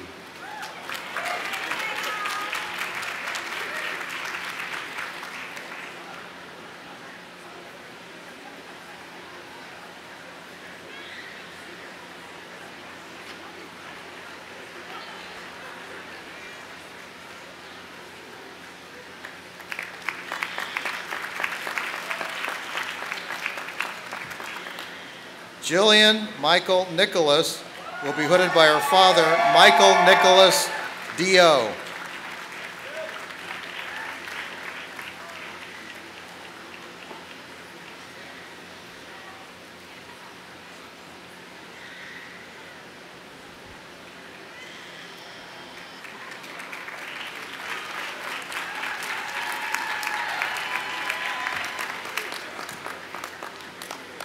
Natalie Ann Noche will be hooded by her father, Emmanuel D. Noche, M.D.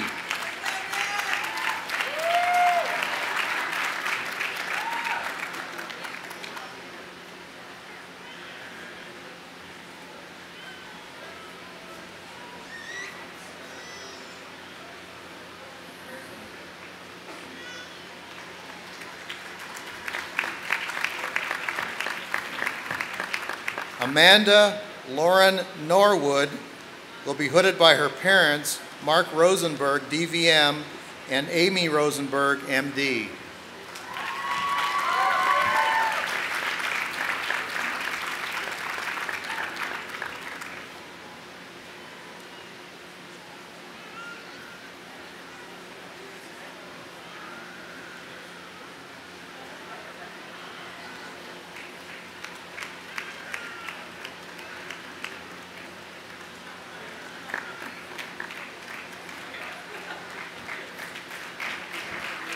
Andrew Richard Nowakowski will be hooded by Ralph Wood, D.O.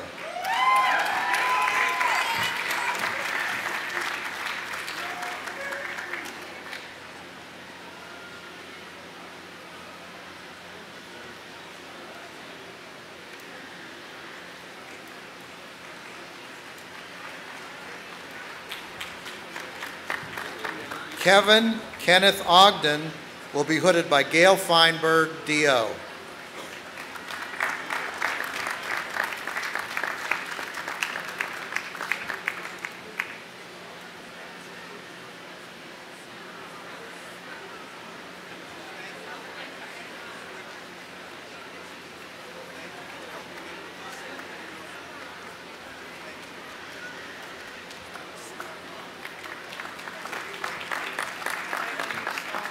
Jane Ruth Ellen Oosthuizen will be hooded by Emily Thomas, D.O.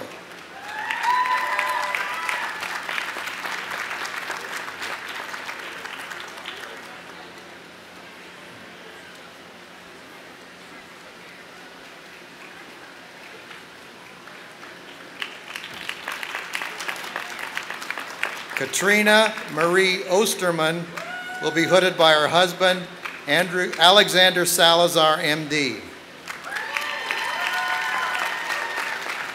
think she said, I did a good job.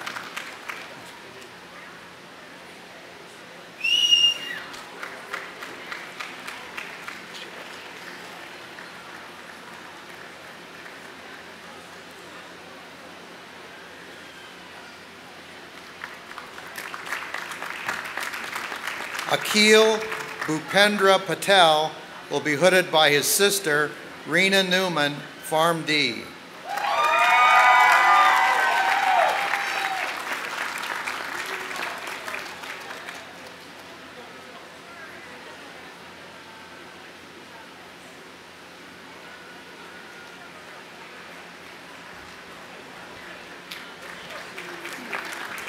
Yamari Paresh Patel will be hooded by her father, Paresh Patel, DDS, RPH.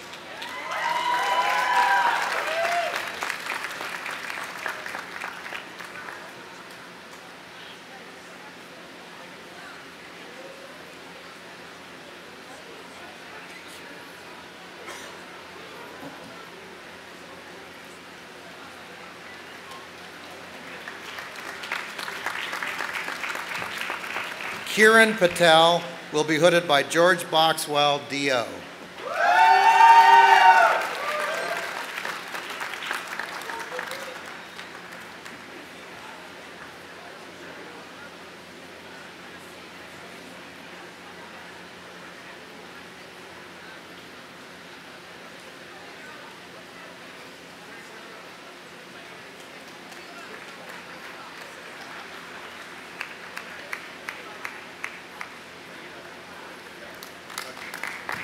Kruti Patel will be hooded by Judith Maloney, Ph.D.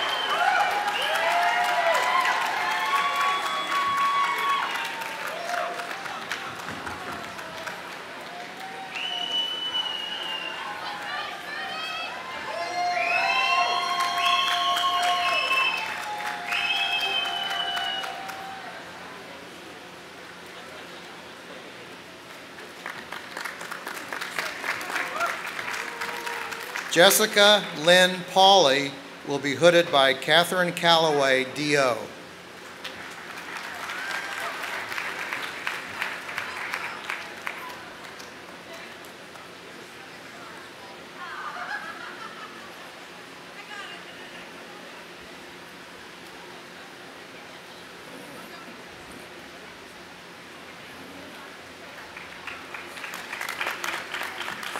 Elizabeth Carrie Pearson will be hooded by John Schriefer, Ph.D.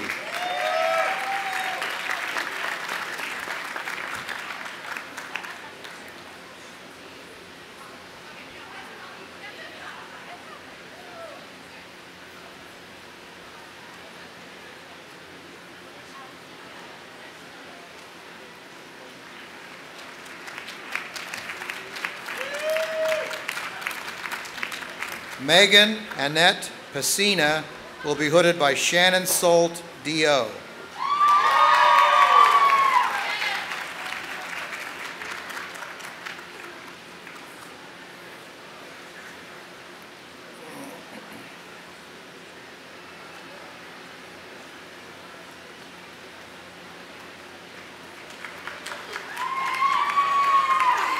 Ryan Catherine Phillips will be hooded by Robert Shalowitz, M.D.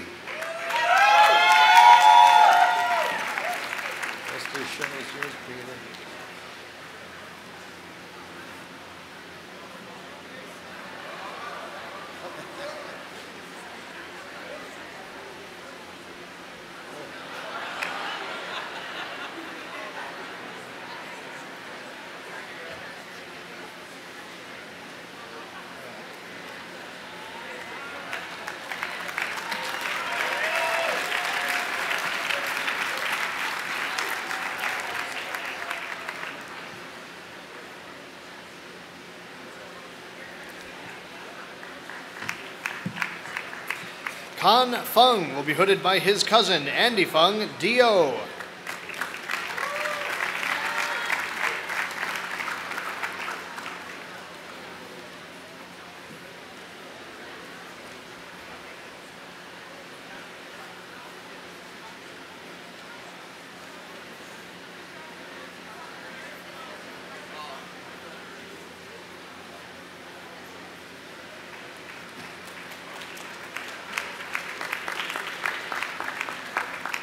Tyler Cade Pittman will be hooded by Andrea Izzo, Ph.D.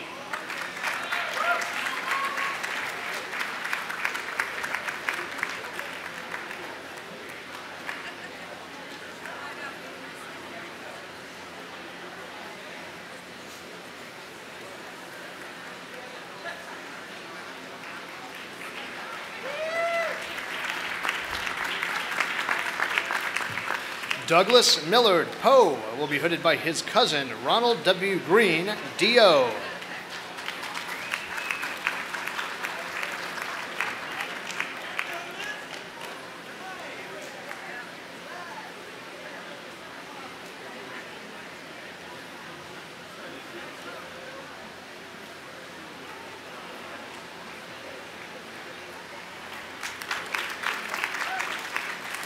Stephanie Ann Ptowski will be hooded by her father, George Ptowski, M.D.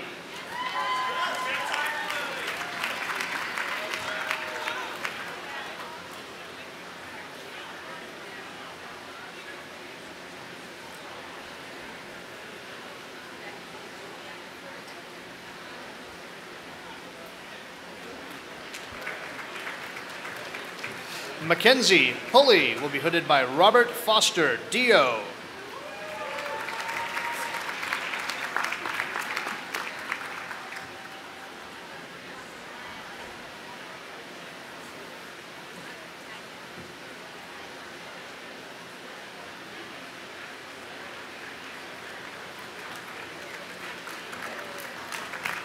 Kaylee Gromolowitz Pung will be hooded by Lyle Goldman, M.D.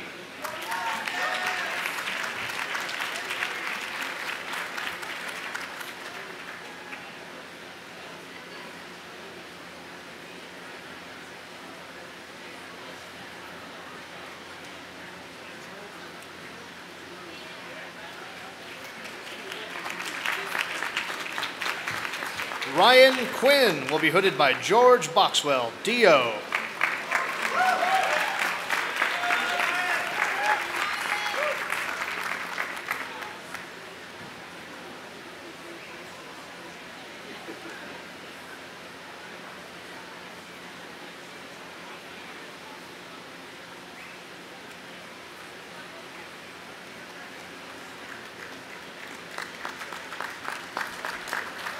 Navraj Singh Rai will be hooded by Dwight Bundy, D.O.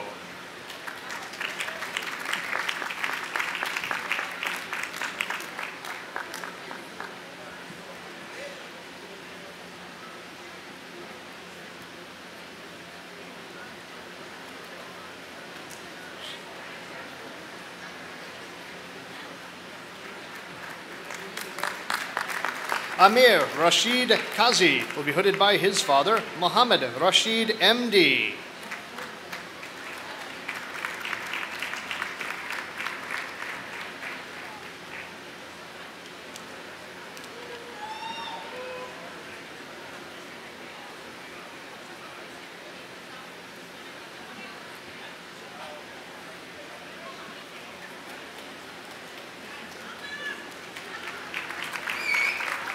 Haley Hathaway Redmond will be hooded by Ralph Wood, D.O.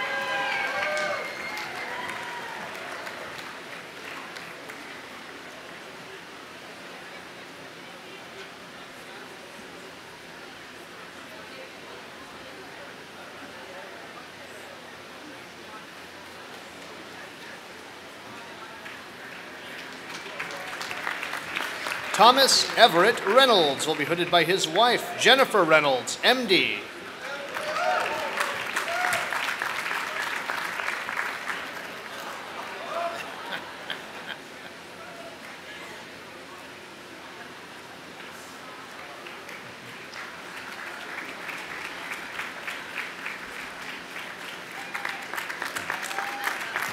Summer Riaz will be hooded by his cousin, Farhan Khan, MD.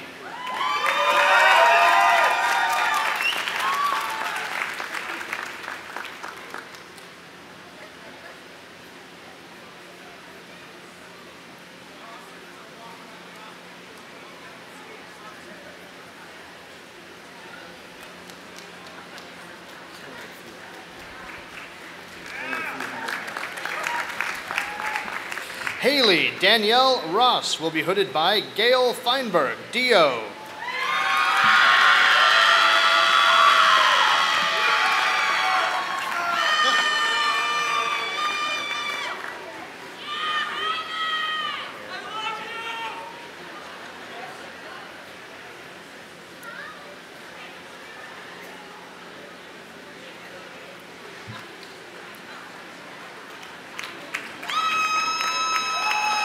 Anas Sabah will be hooded by his father, Abdul Malek Sabah, MD, and his brothers, Mohammed Sabah, MD, and Ibrahim Sabah, D.O.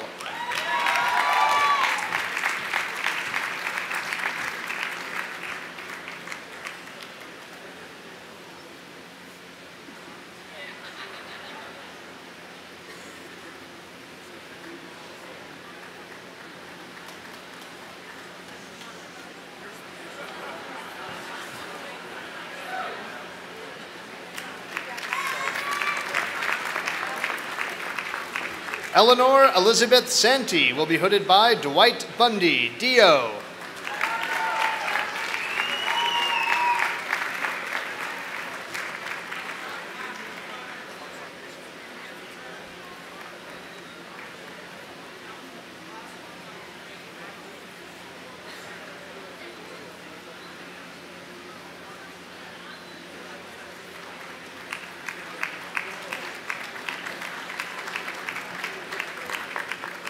Daniel Sapp will be hooded by Lorenzo Pence, D.O., FACOFP.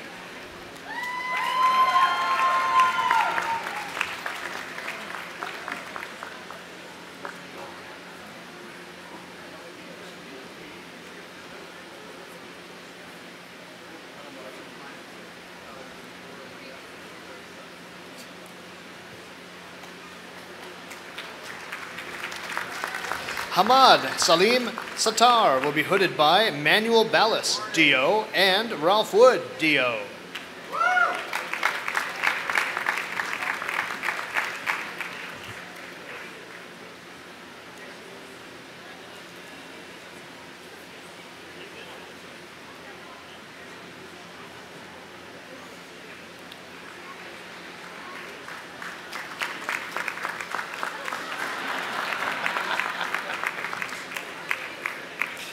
Jenna Danielle Schubert will be hooded by her uncle, Stephen Axelrod, D.O.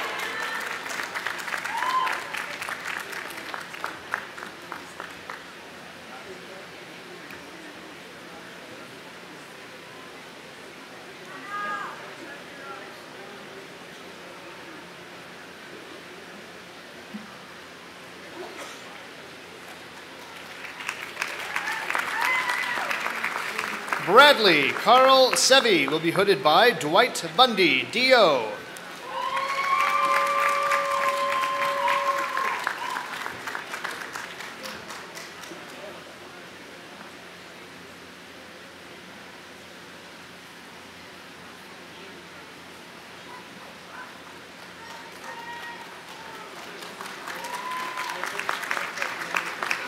Allison Ann Shattles will be hooded by her cousin, Marnie Greenwald, M.D.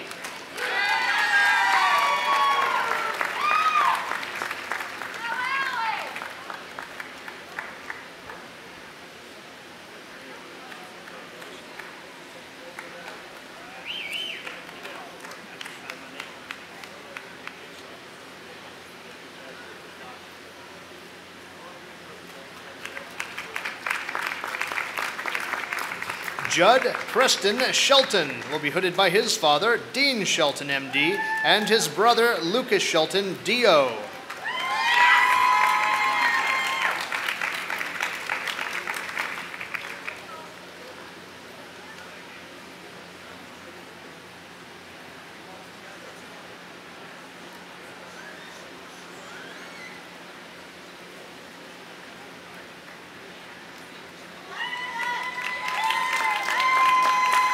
Nan Shin will be hooded by Michael Moynihan, D.O.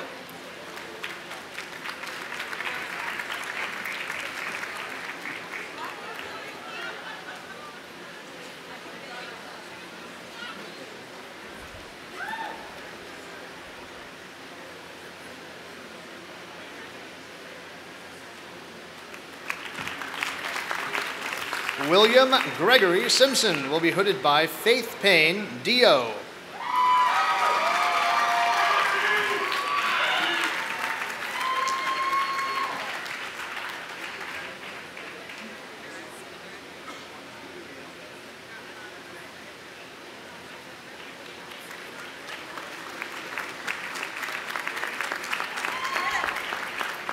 Charles Frank Sineri will be hooded by David Leach, D.O.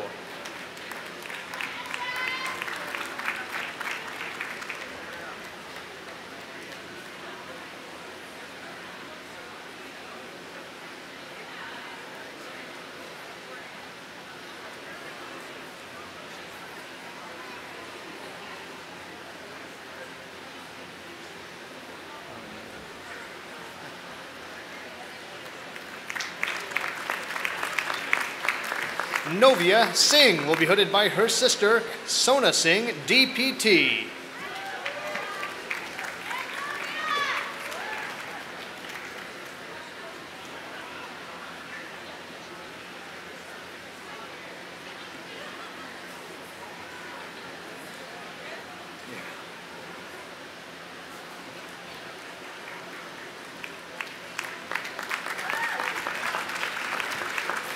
Jacob Christopher Smith will be hooded by Joe Cassiopo, D.O.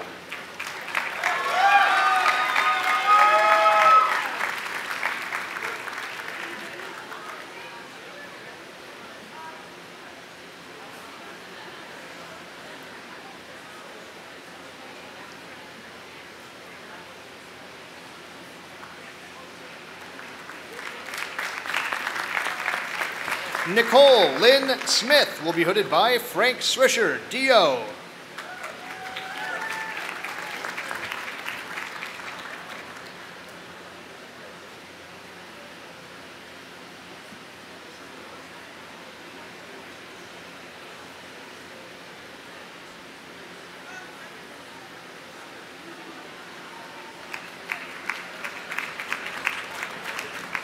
Lindsay Ann Sabatka will be hooded by Manuel Ballas, D.O.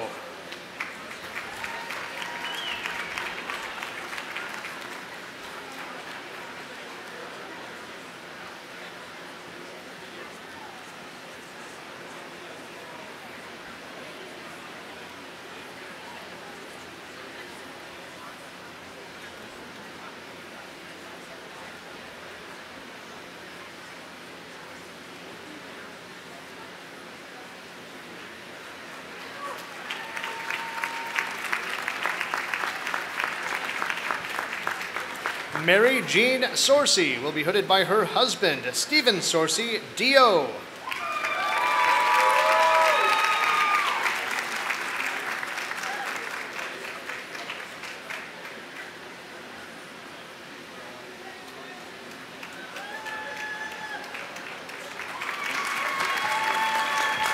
Patricia Ann Southerly will be hooded by her brother, Jonathan Southerly, J.D.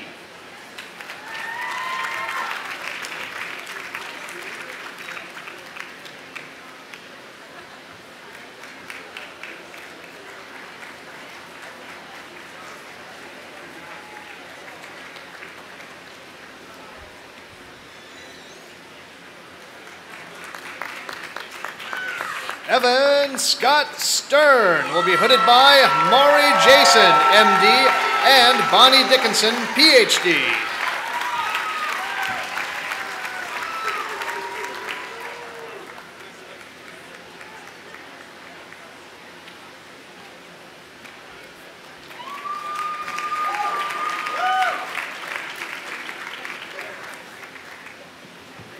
Paul Lewis Stevens will be hooded by his father, John Stevens, DVM.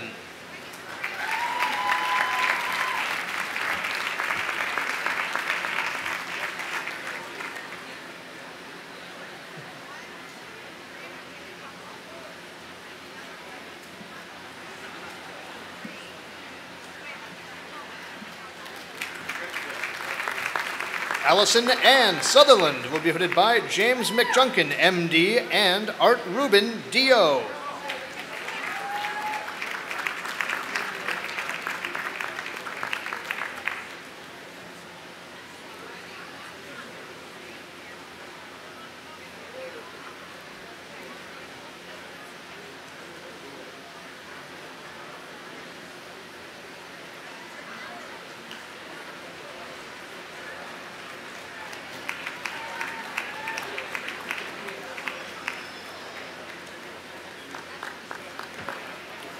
Kerry Franklin Swisher will be hooded by his father, Frank Swisher, D.O., and Mark Hartko, D.O.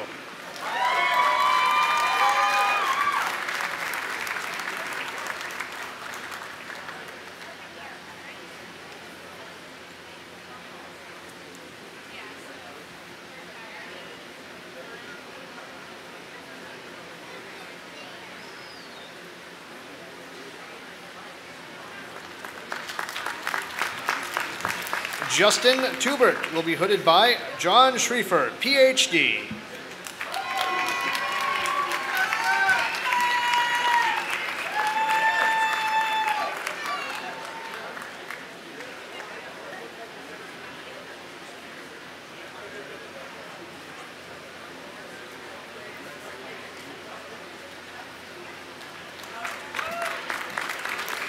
Kristen Ann Wahlberg Painter will be hooded by her father, Mark Wahlberg, PhD, and her husband, Richard Painter, JD.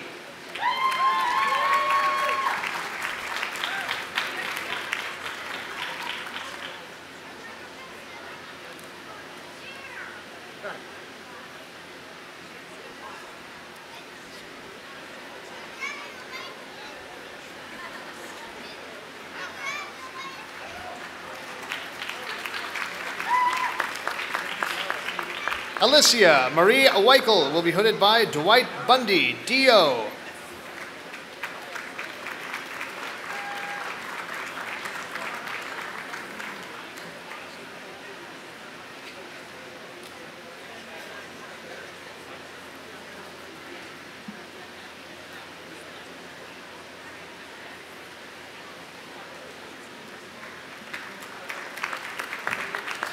Brittany West will be hooded by George Boxwell, D.O.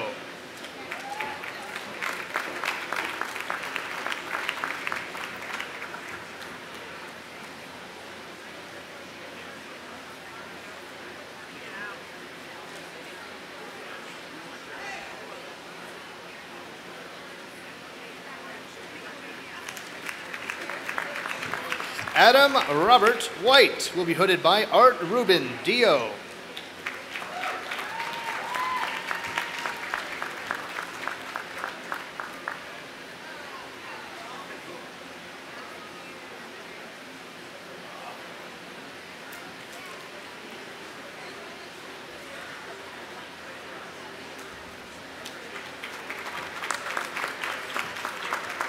Andrew Carl White will be hooded by Grant Harkins, D.O.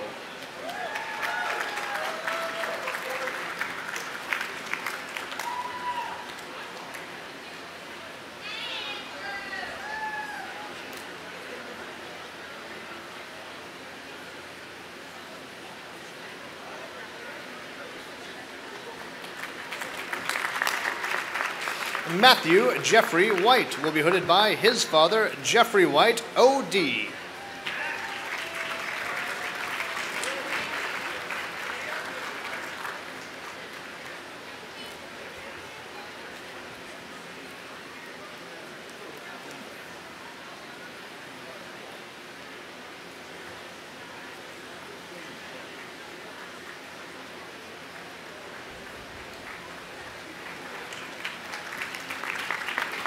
Chad Michael Williams will be hooded by his brother-in-law, John Hall, D.O.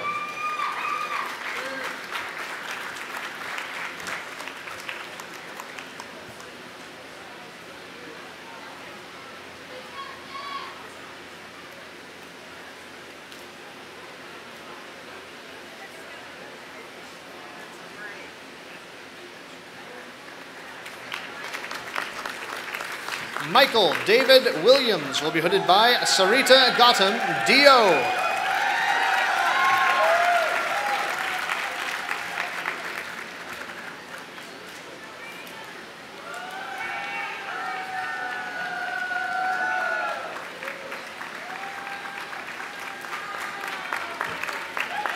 Sean Patrick Winfrey will be hooded by his father, Charles Winfrey, M.D.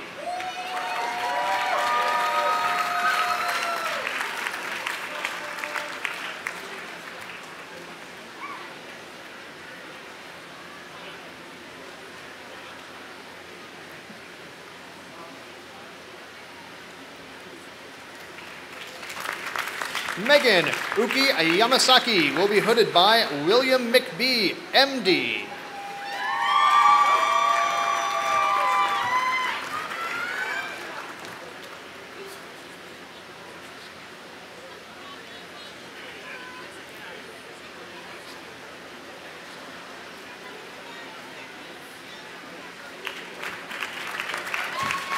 Anastasia Marie Yee will be hooded by her husband, James Yee, D.O.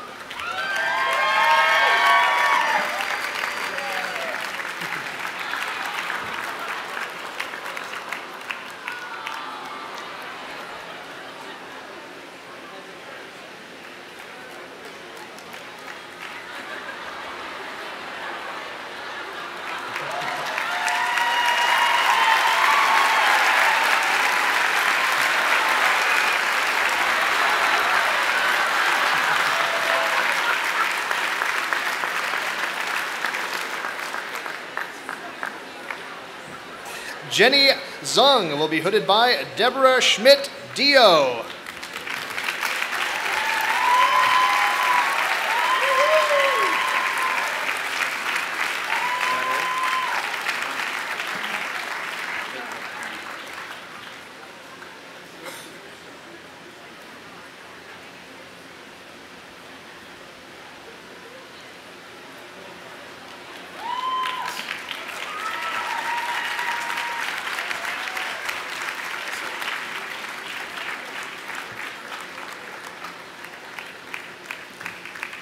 The list of graduates is complete. Dr. Boisvert, please come to the podium and administer the osteopathic oath.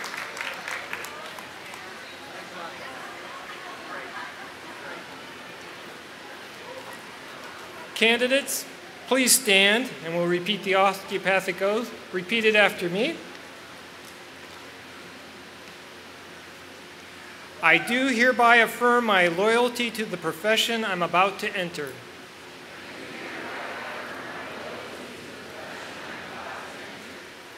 I will be mindful always of my great responsibility to preserve the health and life of my patients.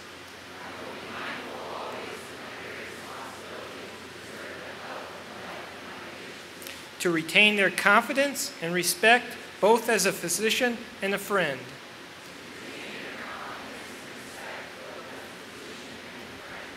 who will guard their secrets with scrupulous honor and fidelity, to perform faithfully my professional duties, to employ only those recognized methods of treatment consistent with good judgment and with my skills and ability, keeping in mind always nature's laws and the body's inherent capacity for recovery.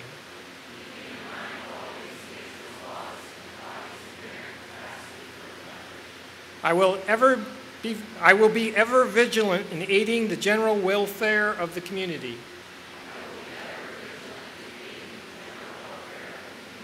Sustaining its laws and institutions, not engaging in those practices which will in any way bring shame or discredit upon myself or my profession.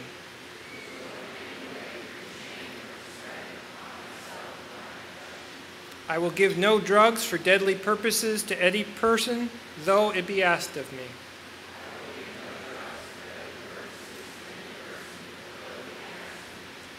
I will endeavor to work in accord with my colleagues in a spirit of progressive cooperation.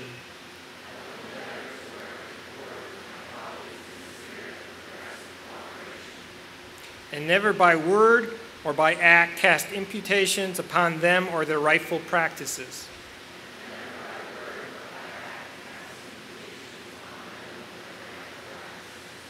I will look with respect and esteem upon those who have taught me my art.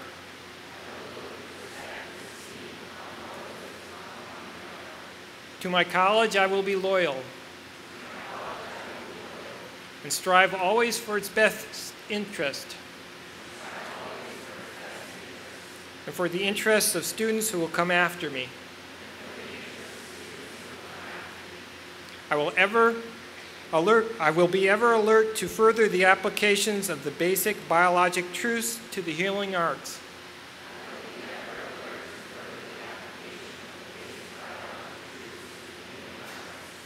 And to develop the principles of osteopathy which were first enunciated by Andrew Taylor Still.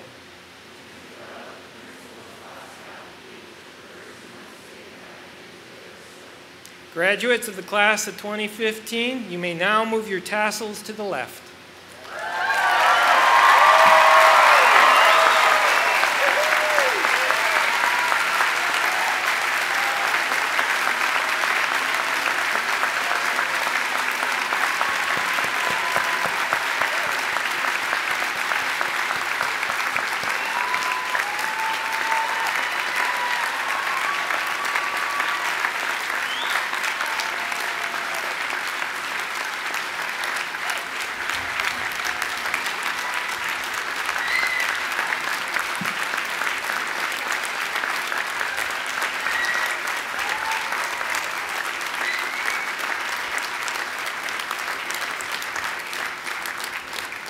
And that, my colleagues, brings you to the close of this ceremony. Faculty, guests, family, and friends, please join me in welcoming the newest members of the osteopathic community.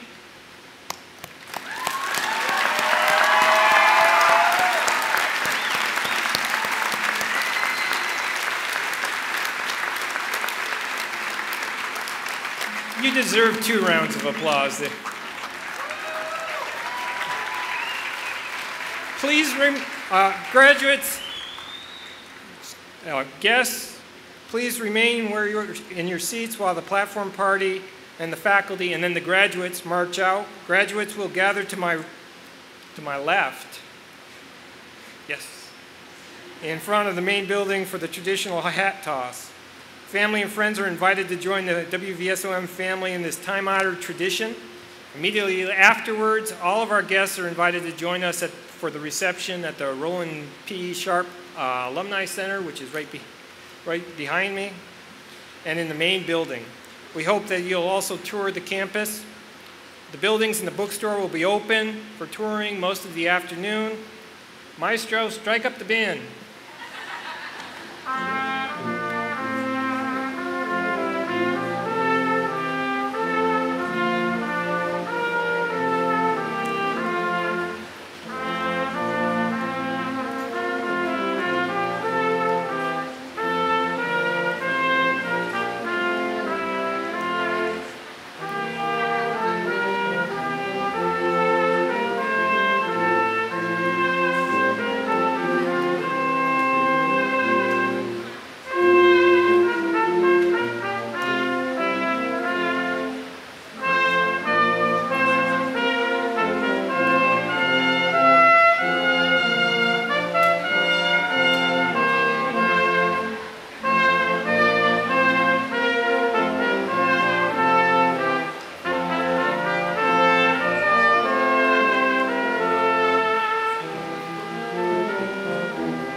You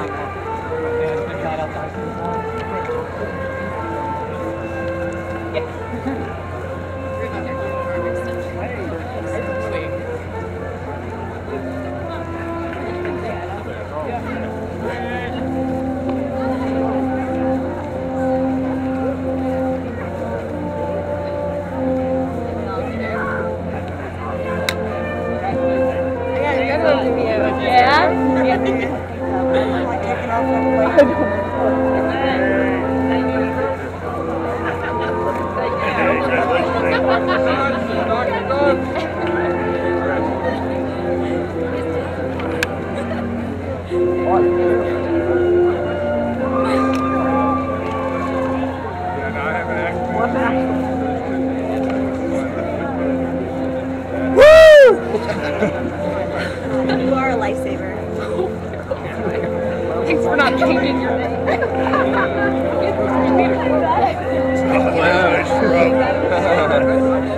Shell, did you want this or no? Oh, it wasn't yours.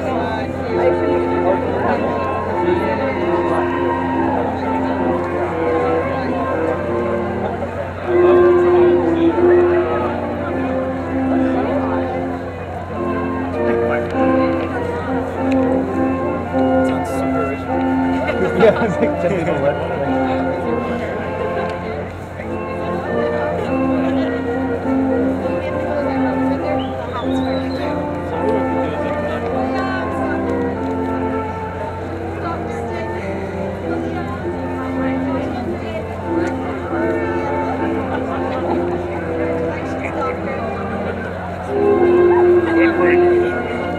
I was like, are you bored? He was like, I'm okay.